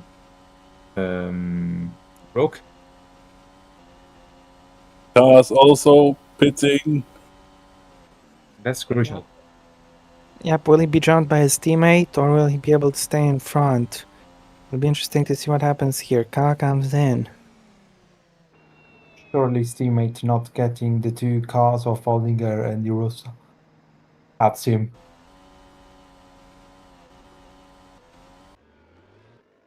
Oh, Oh, something Federico is happened here. going down. What's Federi. happened to him? Bernian made a move on him. And did Federico go off the track? I think Yes. he did. Yeah, Yes. he had a spin. Fun. And that's Oh. an excellent 360. Yeah, An it's excellent 360. De Rosa and Wallinger are lucky to dodge him. Can have quick reactions Rosa. from the Italian and the Hungarian. This is going to help Willows behind. Go Is now now. boxed. Yes, will he be He in will front of pit before- Bernian? He will pit before Perignon, most likely. It's me. Well, guys coming out, I think. He has Yeah, the he same is. fuel load as Bernian, and he's in front of He's in Bernian. front. Still. Yep, so the undercut And attempt failed. Jugged up. Oh, look at the because closed right now. It's Wrong. oh, Oh, Willows has caught up to this train meanwhile. His pace is quite strong. he has paused, just paused Federi. Yes, And it's now meanwhile, Martin going for the move down the inside. No, and But- yeah, probably better not. again Moko jumped Anderson.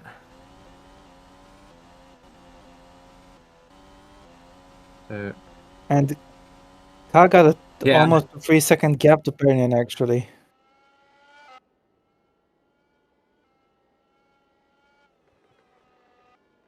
Oh, yeah.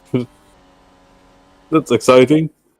we might see an interesting scenario because now meanwhile Federi goes through on Willows. It'll be interesting to see if Chun can beat the Mercedes. I don't think she has the pace, but you never know. As we got a free ride moment right here, close going down the inside of both cars. He's gone one, he's gone past two. Double. Yes. Chang is enough to stop strategy as Jiri mentioned, by the way. Federi though not giving up. Baldniker pits. No space for Willows to make something of this. Oh well, Federi gets ahead of Gloss.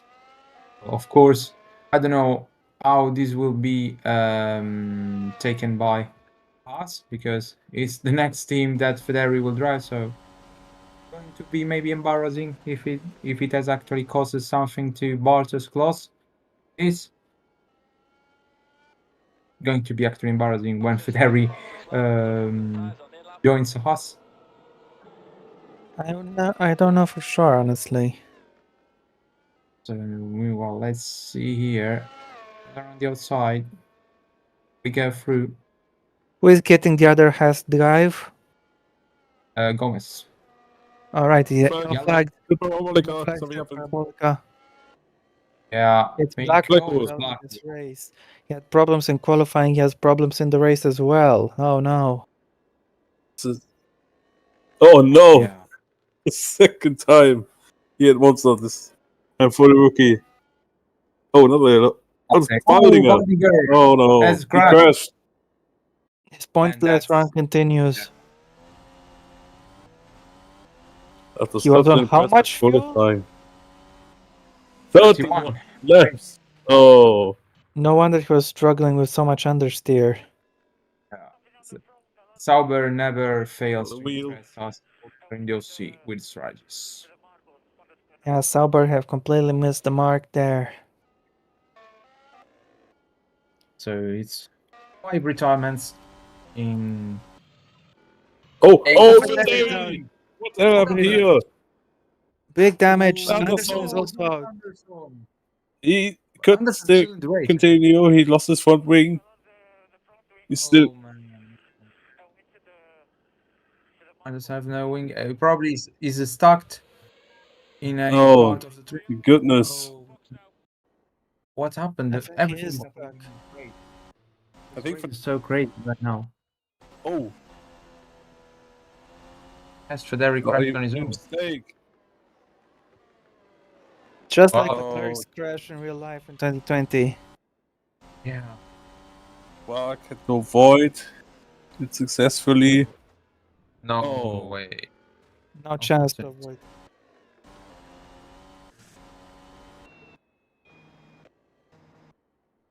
Everything's Imagine going on making- here. Got a Oh, lot of chaos actually, on this lap. Martins. Oh, Yeah. yeah, that could be a possibility. Actually, Martins was so unfortunate that he collected the debris and is forced to do an impromptu stop. So Yes, race indeed. ruined for Jonathan Yeah. Martins as well. Luckily, he made it to the pits and didn't have to go another lap with the damage. Yeah. Yeah. That's a damage limitation, but race. Yeah.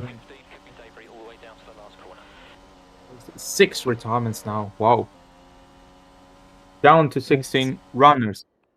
This Yeah. race. Anderson is out. Oh no! What a shame. Oh man, such a shame. Yes, was indeed. going He to was be on a for such a great massive- race.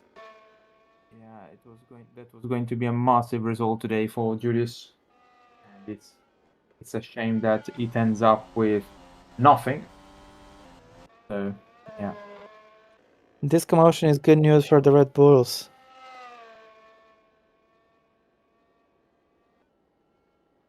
my lord. Yeah. Yeah, absolutely. We know that Joni Putkonen had a bad faith with that. Okay, no pressure. Yes, indeed. Prepare yourself Also, for the last first gear. season we had some moments here. Probably remember Q-Pog, I think, crashing in row, collecting debris, which forced him to pit early on. Yeah. Yeah, I remember that Rope was leading the race, and of course, all the people it had to happen to him. So yeah. Meanwhile, Kai is gaining quite a lot on Chang. Chang is actually on a different strategy, so watch out for Chang. Chang might be on a run for a 3rd place today, or even 2nd if Perignon won't be able to close in soon enough. Looks to me Yes, like Kai is Chang. keeping pace much better with Pernian than the last stint. Yeah, that is for sure. Because also, Kai didn't add any traffic in front. He said actually helped him to. The gap between the two teammates is 3 seconds at the moment. As Sazonov is trying to overtake Chatfield here. Actually, we are down to 15 runners. Because it was but it was last part. It's actually 15. God damn. 7 Yeah, DNFs in the first third of the race. It's massive.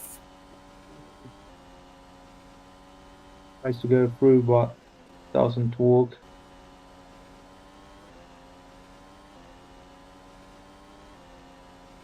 And now it should work, surely. Chatfield is on a much worse strategy than Sazanov's. Yeah. Chatfield is now the last of the runners on track. With this overtake, Chang is leading this race. Of course, she's coming in very soon. She's coming in the end this lap, actually. Yeah, that's The, actually two quite stop- smart, I think, that they pit now because they now avoid a battle with car. They save some time because of course battling on track is costing much time on this track, of course, especially for example Ascari. But she's avoiding that. And that could pay dividends later on in the race. Yeah, indeed. Yes, indeed. She can be able to close up immediately with this with 8 Barters plus. But I spoke too soon because car's very close. Yeah, Kai is really fast right now, so she does only need to hold on for these corners because he does have to know that. I think Kai's going to try to go for the move right here. Yeah. And he will lose time. Let's see. No, don't think that's the right side to do it. Don't go through. 3.1, Kai is actually faster than Pernian. Yeah. As Chang Yeah. comes in. And Kai is hoping he's minimized this time loss. And makes them up again. As 2.9 between the two teammates at Mercedes. There we go. Chang is No coming. pressure. Just prepare yourself for the first gear. Okay, so Klaus passed. Go now. Will she rejoin just in front of Quag, or Quag will pass her? Quag is in front of her. Will she rejoin in this group? Is behind Mocha, behind Burn. I think ahead of Rogue, but Rogue is trying Only to just. Yeah, but Chang Yes. holds on. Chang holds on. She's got new tires, so she should be able to pull away. 3 seconds to that's gap between the race leaders. Yeah, actually, all this madness is going to help slightly Burn with damage limitation, because Burn was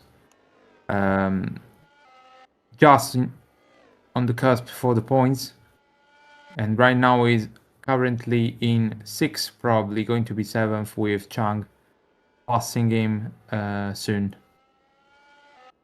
Yes, indeed. Yes, indeed. Bartosz So Kloss this looking a has- little bit lonely right now in 3rd place, but he's doing a solid job. Next car behind him is Roman Quag, 6.8 seconds, I think the gap says. As my screen is a little bit blurry right now. Yeah, mine too. I think it's.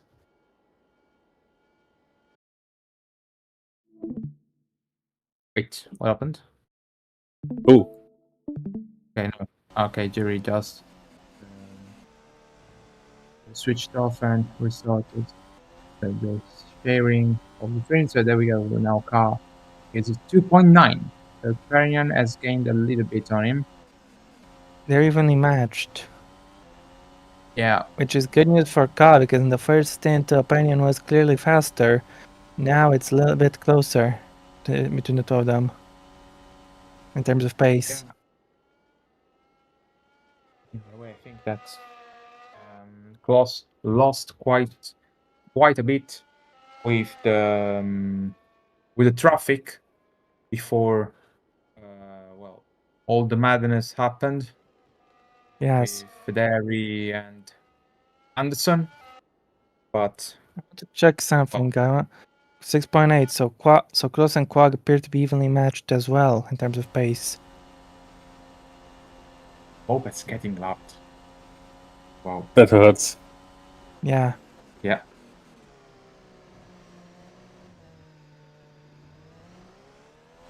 So, loved by your old teammate, with whom you were with whom you were fighting for the title till last season.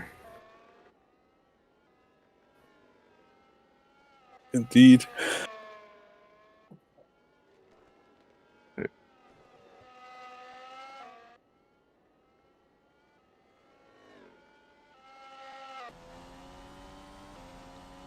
Meanwhile, Chang is having a little bit of a moment.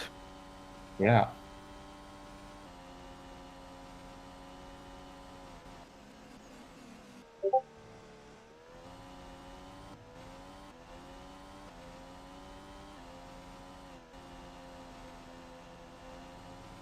1.6 behind Byrne.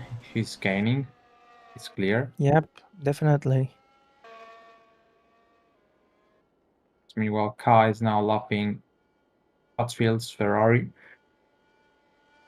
0.7 the gap between the two marks. Now it's back up to 2.9. Well, 3 seconds, almost exactly.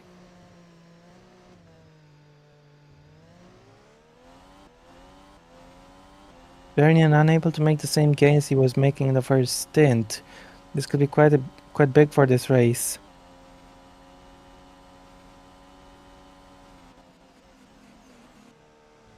Point 14.7 ahead of closer. No, Kaz gained 3.2. Kaz gained another 2/10, so he is starting to respond.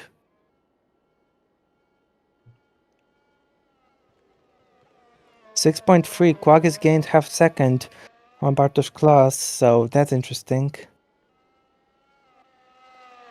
Quag might be making a run for the podium at this rate. Yeah, indeed.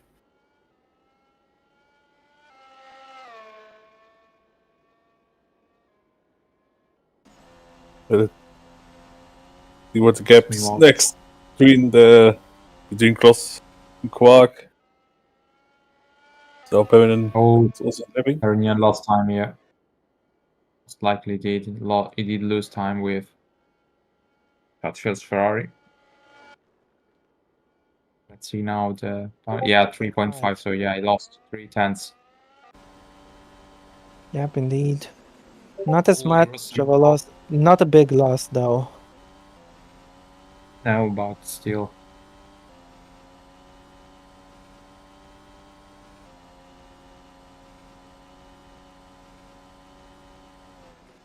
In the meanwhile, the Ross is closing in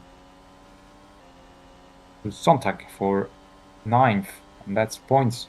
This should be an easy Yes. pass here. Ricardo, yes.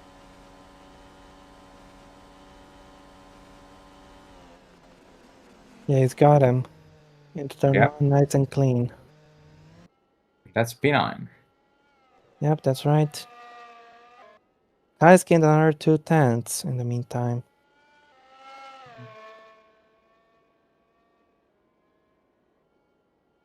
And now 1.3 Chang behind Evan Byrne. So Chang soon will coach the championship, the current championship leader, maybe former after today.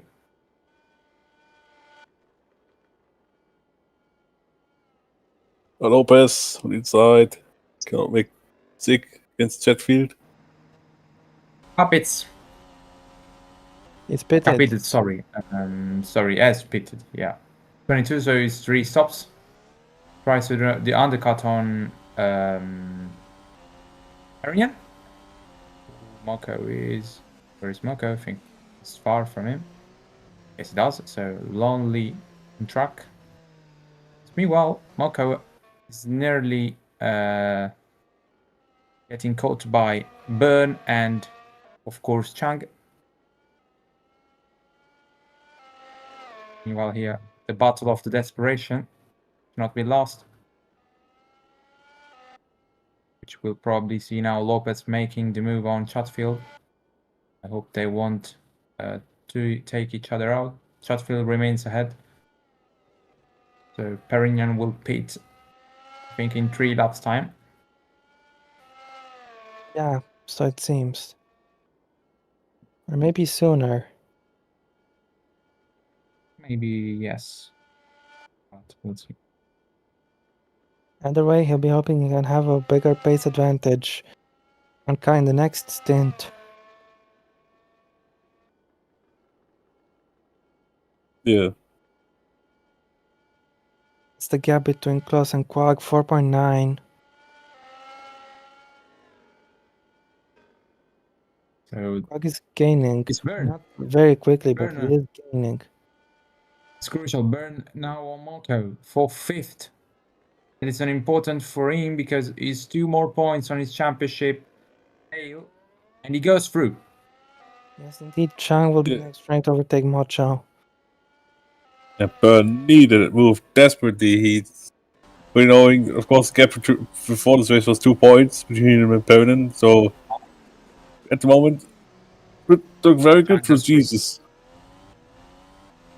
Chang is 6 now. Yep. Chang with the good move there on Motto as well. There's also C needed a move. And Lopez is still stuck behind Chris Chatfield. Probably the Tifosi has already given up to see a good performance from their team, at least in Formula One, so they'll try to cheer up their driver remained in the race to not be last, but he's now going to be last because Mr. Franco Lopez is ahead in 14th. Perrin is coming in this lap meanwhile.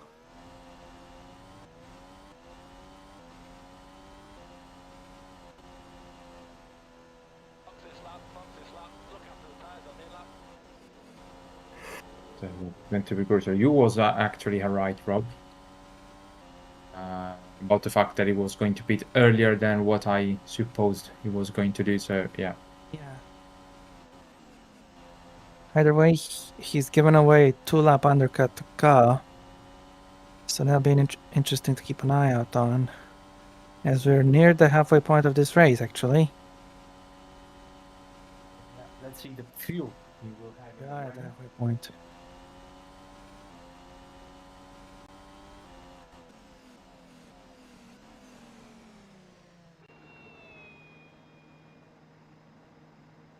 In he comes. Turning into this box. Let's see, will he try to go later? 18 laps. Oh, sure. Not sure how much Ka has, but It look, was 22. He's going to pit probably a lap before car. well, he's got tire advantage now, and the fuel advantage, perhaps. So Perrin might have a chance to chase down his teammate, but the gap between them is bigger than before. Let's see if Byrne gets ahead. Byrne is ahead and Chang too, maybe. Oh, it's close. Perrin just stays in front. Very important that he's in front of Chang. At the moment, as it stands, is turning in the right direction for Amaka. Yes, indeed so, indeed so. Because now, well, 5.9 on Byrne, and I think Perignan is like 7 seconds behind, so he has gained quite a lot with the undercut, so yeah. Yep, indeed, but he needs to be worried that Perrin will have a tire advantage on him. I mean, he already has it. It'll just be a matter of how quickly he can clear the traffic.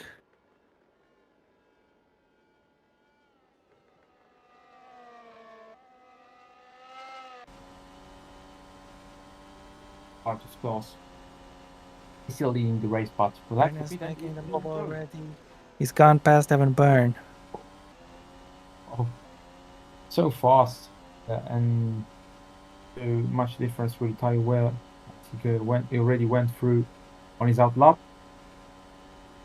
and Byrne tries to respond. Will he go through because this will make things more complicated to Perignan? No, it doesn't respond, and Perignan is out. Okay, has pitted. Meanwhile, Ka has caught up to Quag for the lead of this race. 7.2. Closest on The gap exit. between. Sorry. Close is pitted. Marco rejoins 11th. De Rossi rejoins in 12th because Southern is pitting too. And yeah, as you said, Quag and Ka battling. Yep, he's not making life too difficult for him. Well, actually, Quag is making a favor to his former teammate, with whom he shared the box last season, and with whom he suffered enough with Renault's reliabilities. Not for much longer. Nice, made the move.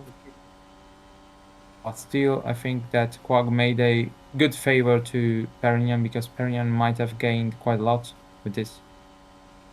Let's see now. Yeah, he's gained a second. 5.7. Wow. 1.5 seconds gained. Yep. Meanwhile, Burn is going to beat his lap, but he's now defending from Chang. Yes, Chang indeed. legitimately fighting for third, and most likely can be third if tires will allow her She's to going to do go so. for the move right here in the second chicane, and she's made it work. Nicely done. Wow. It was easy. 5.6 the gap. Now that both of them have clean air, will be easier to compare. Perignon should have a tire and fuel advantage, though it's not massive. 5.4. Yeah, Perignon is faster, but Ka has opened up quite a bit of a gap. Perignon emerges behind Zontag.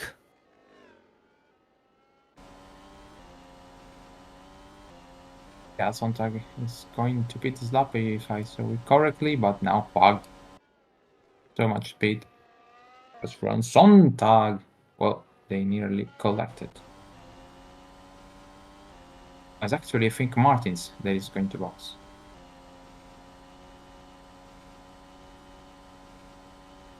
Yeah.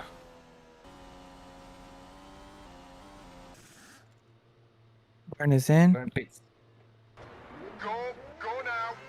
6.2 laps of fuel in his wagon. No, never mind. 6.2 seconds stop. 16 laps of fuel in his wagon.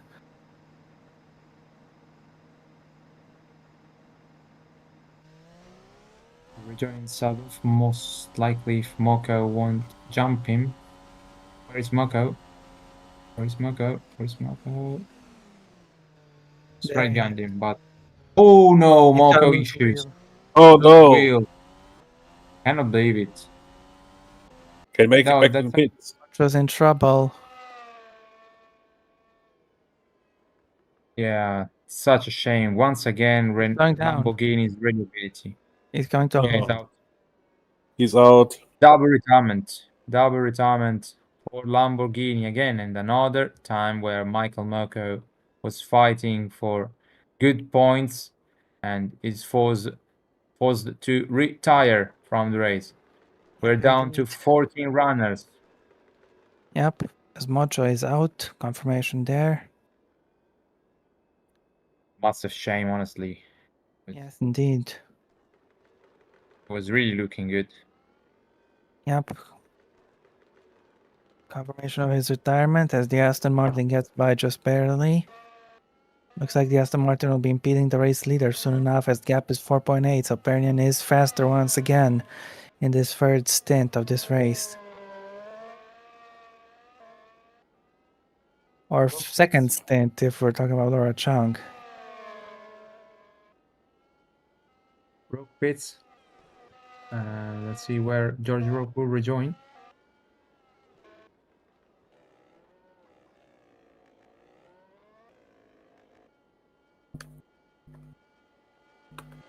I think George is already, yeah. So George, I think, rejoined in 8th or 7th, I don't know. Yeah, one of the two. Meanwhile, Quag is 5 seconds behind Klaus, so keep an eye on that gap. Might have some interesting battling there.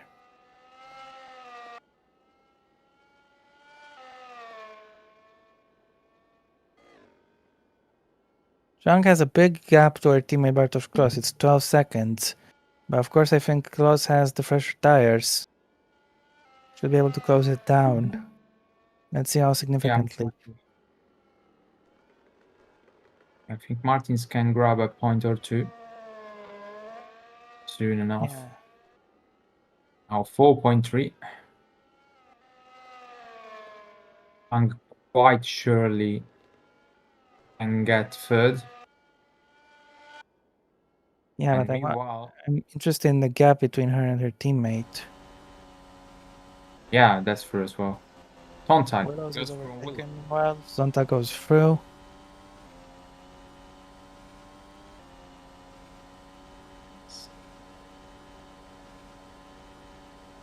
Alonso is responding though. Yeah, he's got the inside for turn 1. Should be able to get it back, and he does get it back. Back in P9 goes the McLaren. This Okay. will only help Martins.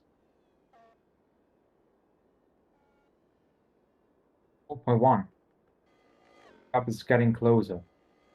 Looks to me like Klaus is also gaining onto Laura Chung. But meanwhile, Pernian is faster than Ka, like he was in the first stint. The second stint, Yeah. Ka was a little bit quick. Well, Ka was just a touch quicker. But now, once again, Jesus Pernian is the faster of the two Mercedes drivers. That's most likely related to the lower fuel load. 11.4. Klaus has gained over a second in the last lap onto Laura Chung. 1.4 seconds, I think.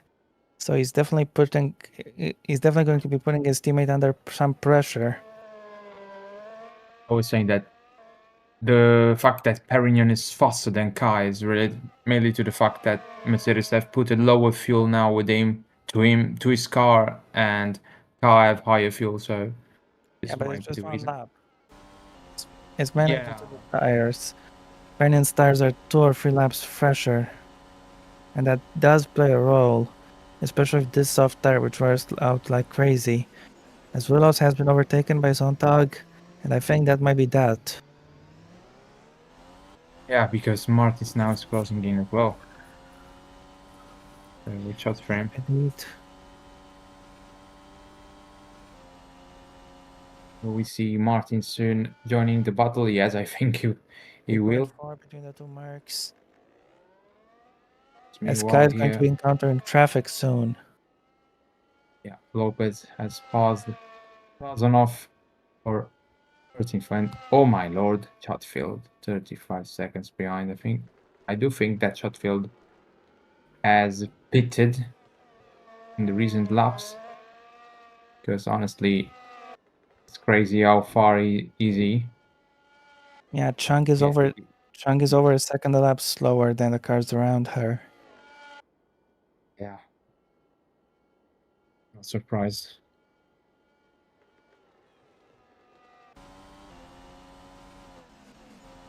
10.1 the gap to Klaus.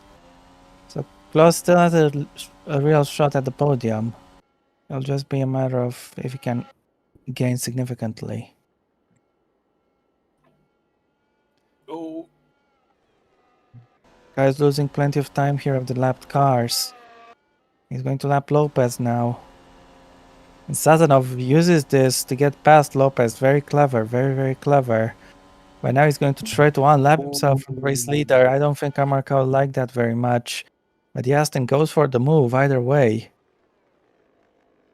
This is going to make things much more interesting.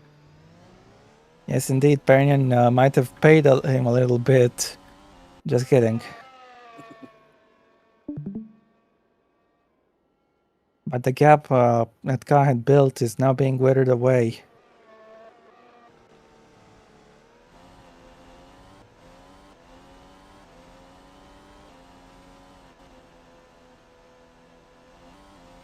.9, man.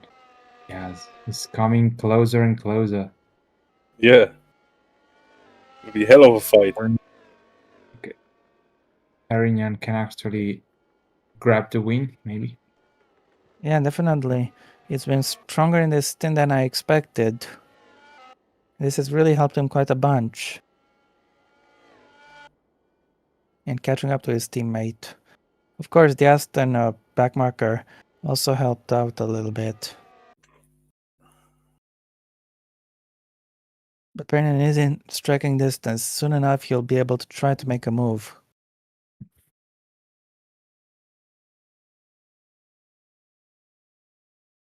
I can't hear you guys. Okay, 6/10. 0.6.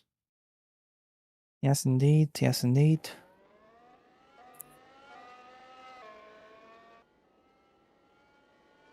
The two Mercedes back into combat. As Sky is actually not catching up that much to the Aston. That is very surprising. Yeah. He is getting the blue flags, just not paying too much attention to them. Yeah. That could be a good reason.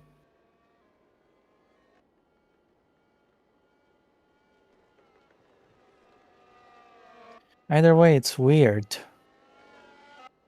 That's true. As well. But It's getting very yeah, close. He's going to have his first chance to strike right here on the approach to Parabolica. He's already made the move. Goes through. Yeah, through goes Pernian into the lead of the Perignan. race. Wow. Perignan leads. And let's see what will happen in the last stops. Maybe we will see getting an advantage at the end because he will pit a bit.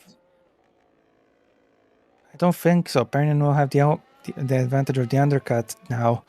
I think Mercedes have played to perfection the strategy. Pernian has the better pace in this stint, and it clearly shows. Can Ka keep pace with him here, or will Pernian just pull away into the distance?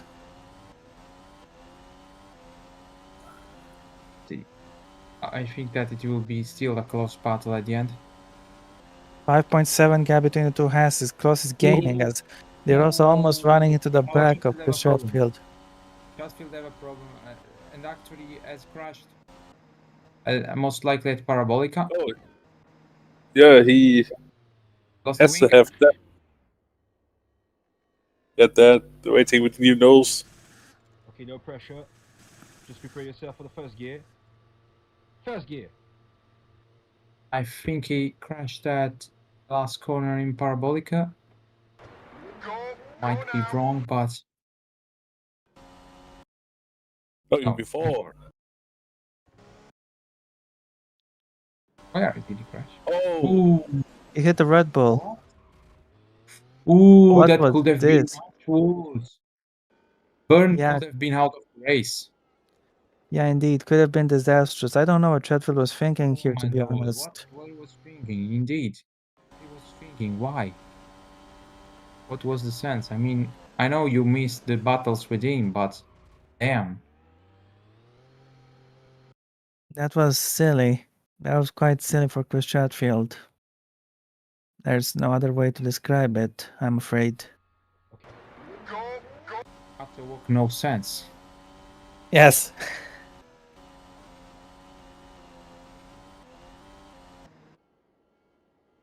Didn't get it, man. But yeah, luckily. God's dropping back. He can't keep pace with Pernian anymore. I don't know what's up, but pace he had in the second stint is gone. Probably Mercedes putted too much fuel on his car, but still, wow, Perignan really good on gaining the momentum and the performance to get closer. Now Yes, Chatfield is indeed. 2 laps down. Lopez has pitted again. This is better for Mercedes because Pernian is their best placed car in the championship. He is significantly higher than Ka, who is in like 5th or 6th, I think. So this will help them out in the Drivers' Championship. With Pernian getting those extra 7 points could really help out quite a lot. He's only 2 points behind Evan Byrne in the championship lead. So Pernian will take the lead by a good margin if he manages to win this race. Currently, okay, so 118, 15 points. It depends by the fact on if Perignan does have the fastest lap as well. I don't know. Meanwhile, Ante Sazonov is in P11, just 1 place away from his first ever points. Hold on, is he holding up? I think he overtook and he's holding up. He is holding up Perignan. Yes. He's helping car.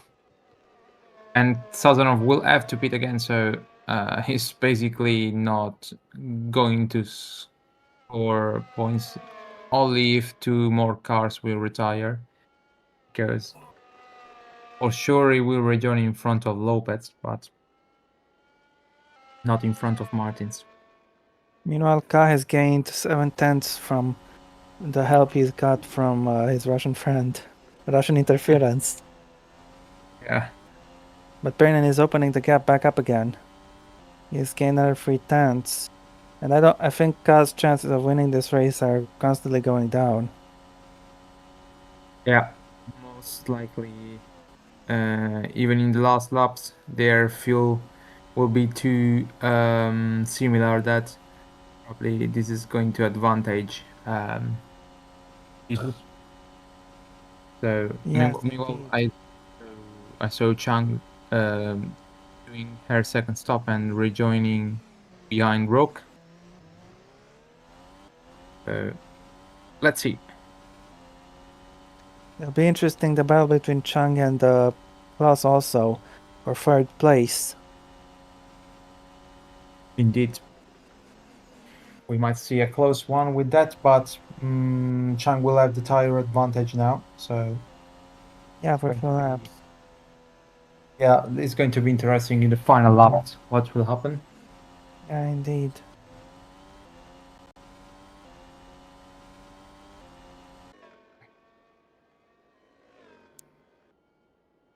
.5 seconds the gap. Pernin is running away, starting to run away with this one. Another 4/10. He's clearly the faster driver today. Didn't show it in the second stint, but in the first and especially the third stint, he's made it crystal clear he is the fastest car on track, and he's going to win this race.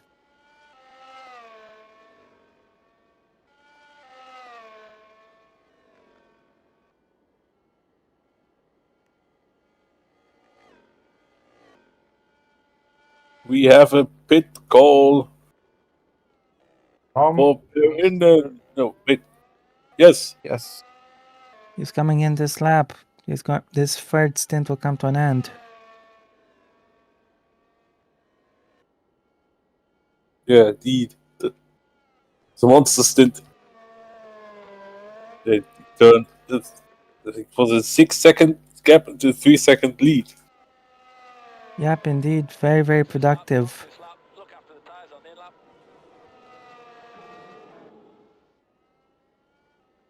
It will be interesting to see where will he rejoin. Will he get some traffic maybe when he exits the pits? I think he might be getting some clean air. There's also Sontags now in the pits. something might rejoin behind Martins, but I have no clue to be fair.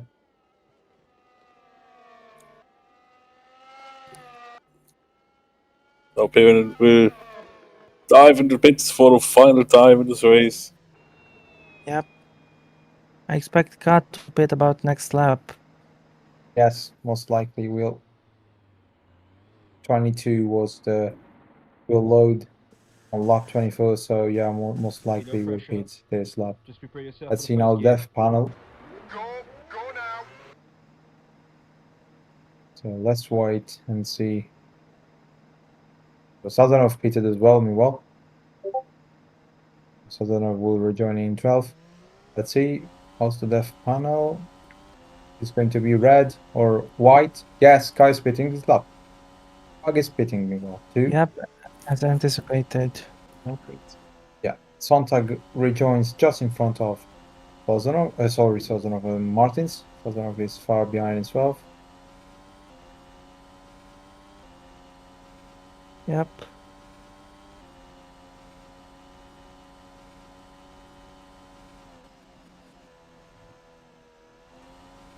Heroes pits now, I think.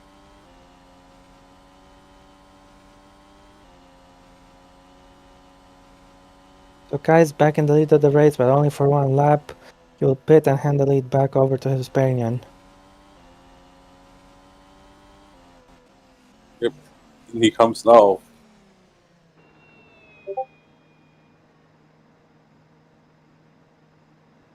Here we go.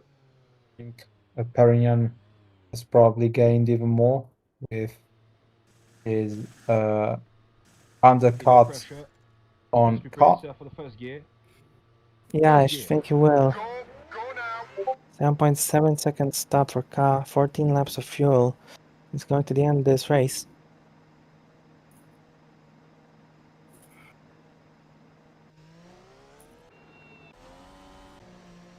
I think the lead is bigger. Yes, it is. It is significant. I think it's significantly bigger, the lead. Yeah. But let's see now Burn, where we You know, rejoin. pressure. Will you Just rejoin? prepare yourself for the first Oh, gear. you will rejoin in 7th. Yeah. First gear. Go now. Will be 6 when George Roque will pit.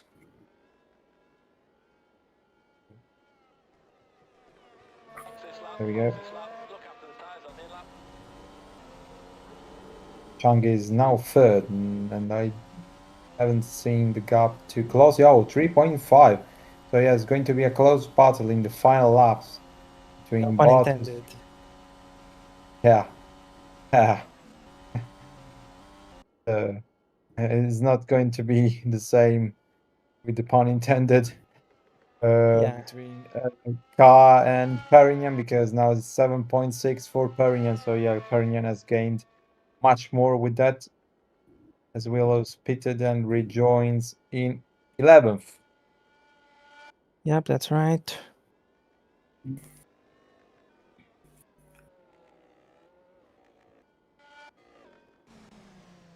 Rogue comes into the pits. He'll hand over the position to Chang, who is coming under a little bit of pressure from Bartosz close behind, I must say. And I think Quag is also You know, close to pressure. the pair of them. Just prepare yourself for the first gear. Could be a very interesting scrap for third. Go now. 6.5 seconds stop for Rogue, 13 laps of fuel in his wagon. He's going to the end this one.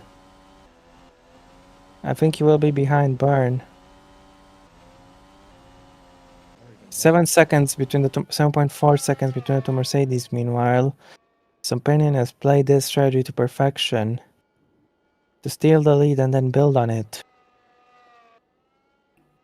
Slap is for Perignon right now. I see. Giryu does have the fastest lap. Jesus, perfect. So yeah, it's right now 181 for Perignon and 165 for Byrne, so 16 points advantage for Perignon. And with this actually happening, also George Rook lose a bit the train, because it's going to be nearly 40 points behind. 39 to be exact. Yeah, not ideal. Well, No. Martins is going to pit again. And Yeah. this means that Martins is on a 5-stop strategy. That's actually insane. My goodness. 5-stop strategy. Yeah. It's actually insane.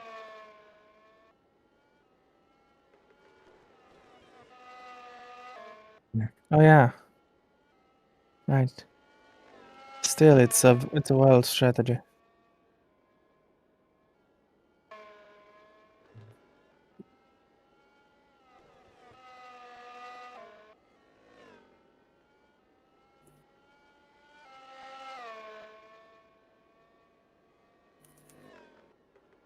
.2 the gap. We'll keep an eye on it.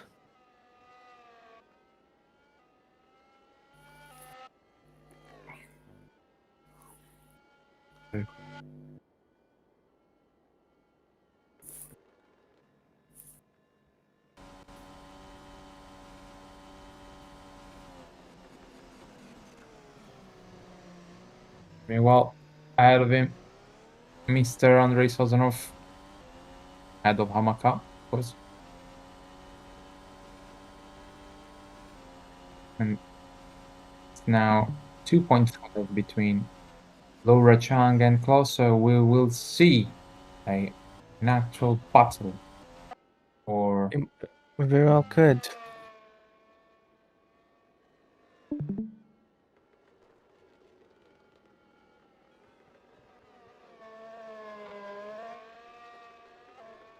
.9. Gap is going down.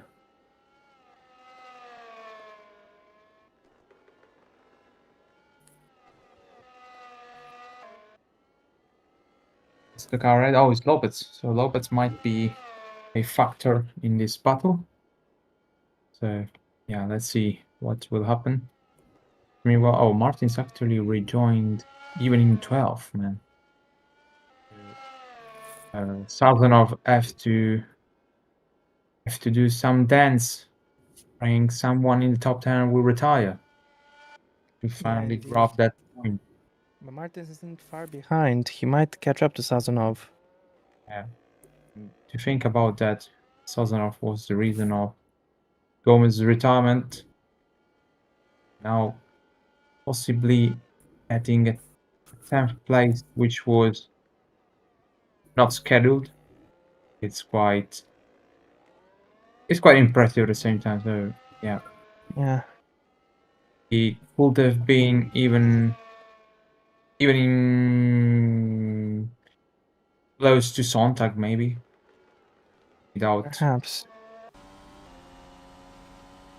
2.6 is the gap between the two Hasses. Meanwhile, Zhang is doing a good job holding him off.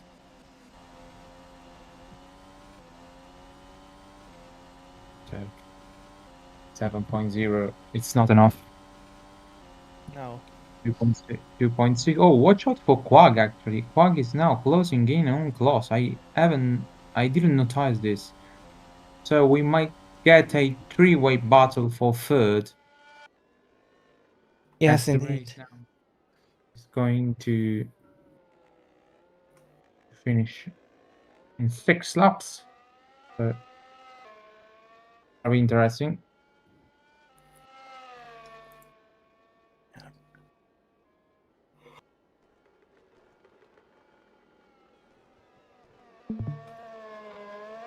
So 6.9.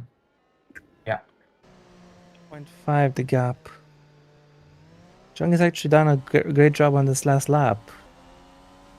She's limiting the damage. Yeah. I think Zhang will be able to hold on at this pace. Yeah, Lopez will be crucial because it might be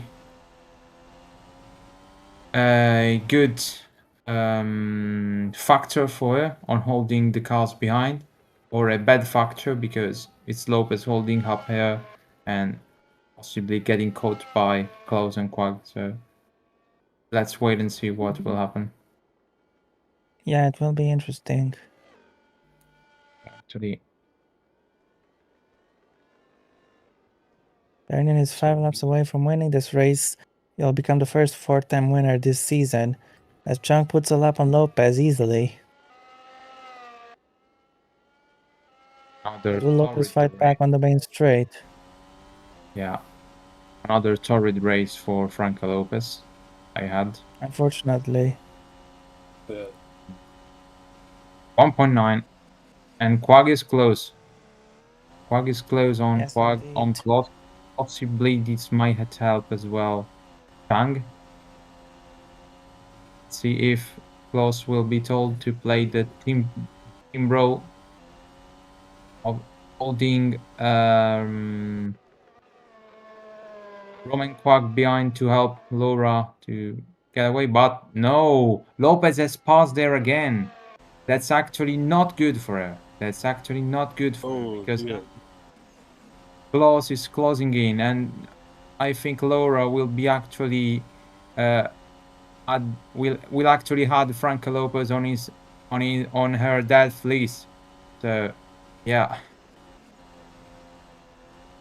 now the deal 4 to go. Lopez has not made things easy. As now Klaus is going to go through. He's got his teammate within sight. And he's put a car between himself and Quag, but Quag will be able to pass Lopez here. Let's see.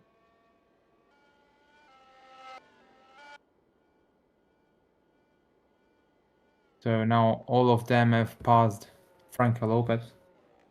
Yep, so the fight is on for the podium. But if it weren't for Lopez, I don't think Klaus could have caught. But now he's caught up to Lord Chung and he's got a chance to pass.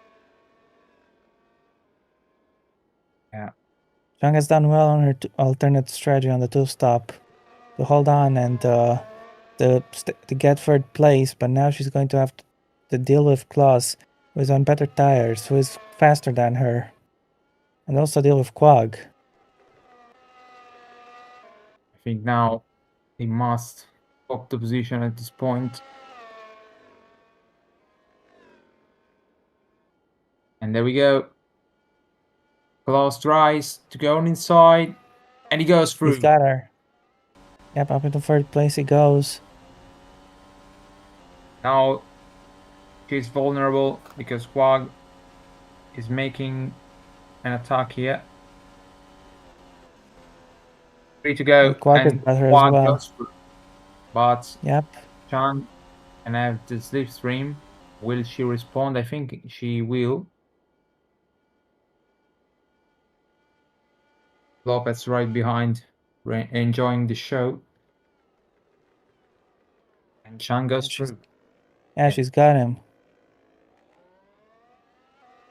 Chang is now up to 4th once more.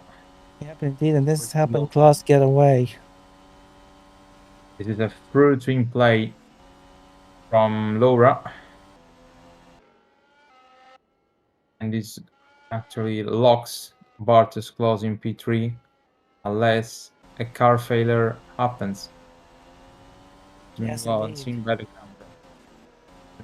the cameras, Martins is in 11th.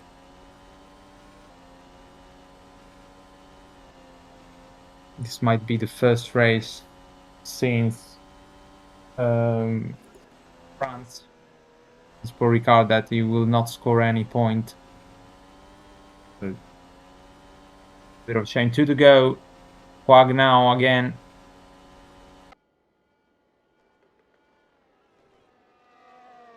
He goes through. Yep. Or now. Yes, indeed. Chang. Look at Chang. She does have the slipstream. He can go through. Will she go ahead? Yes, she does again. Easy.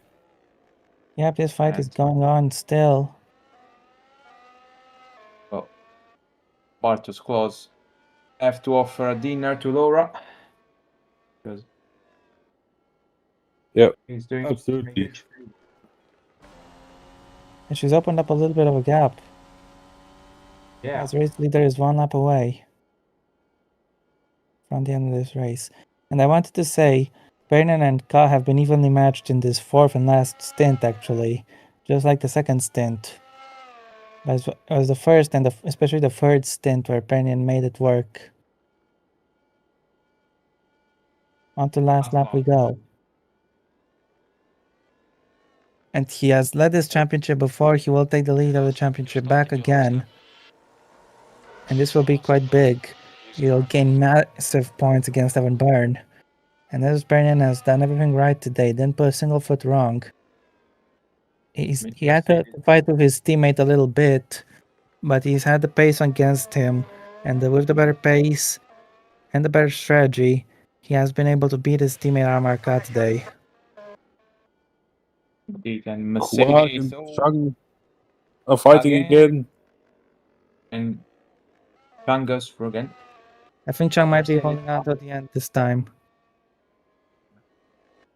Mercedes are going to take what they have not had in Spa with the 1-2, which for different reasons wasn't possible to achieve. Either way, as Bernard is coming through now, in towards the Parabolica for the 53rd and final time.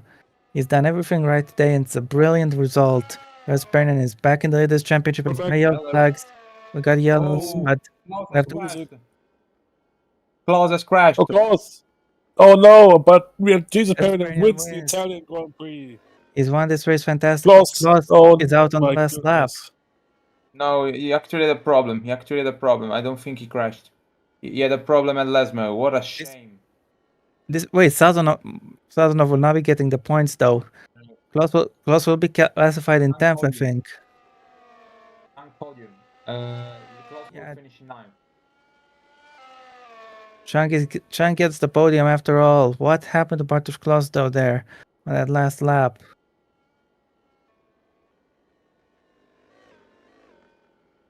Lopez will take 13th. I really thought for a second that Sazonov might get the point, but no, he doesn't.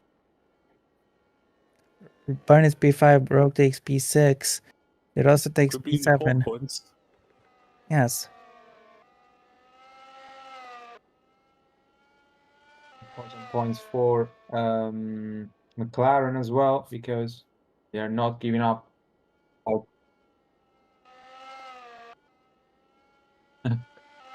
Oh, well, Sonntag gets P8. Great stuff. Yes, indeed. And it's a big shame for his teammate Julius Anderson, but great stuff for Felix Sonntag to get those points in. And let's see what happened. Oh, Engine failed on oh. last lap. engine How failure. unlucky. His podium has gone up in smoke, and once again, bad luck for Bartosz Kloss. He retires from the race. Yeah. Destroyed, Like in absolutely gutted. Like in Baku, tough luck in the last laps and more points lost in his Yeah, championship. what a shame.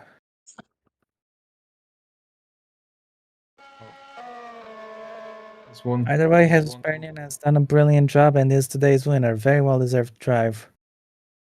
And here are the results. Jesus Pernian is the winner today, followed by Armarka, fourth win of the season for Pernian, and then Laura Chung on the podium in third.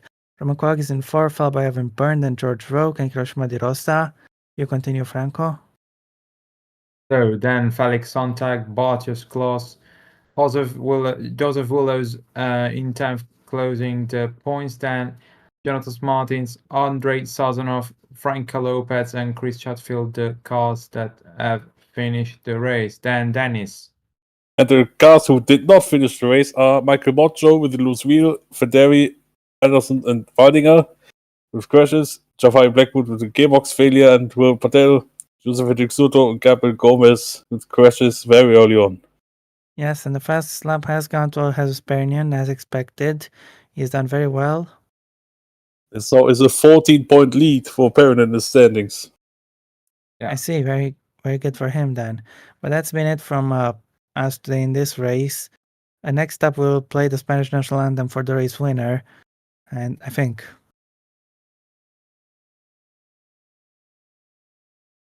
Right. Here we go.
Thank you, guys.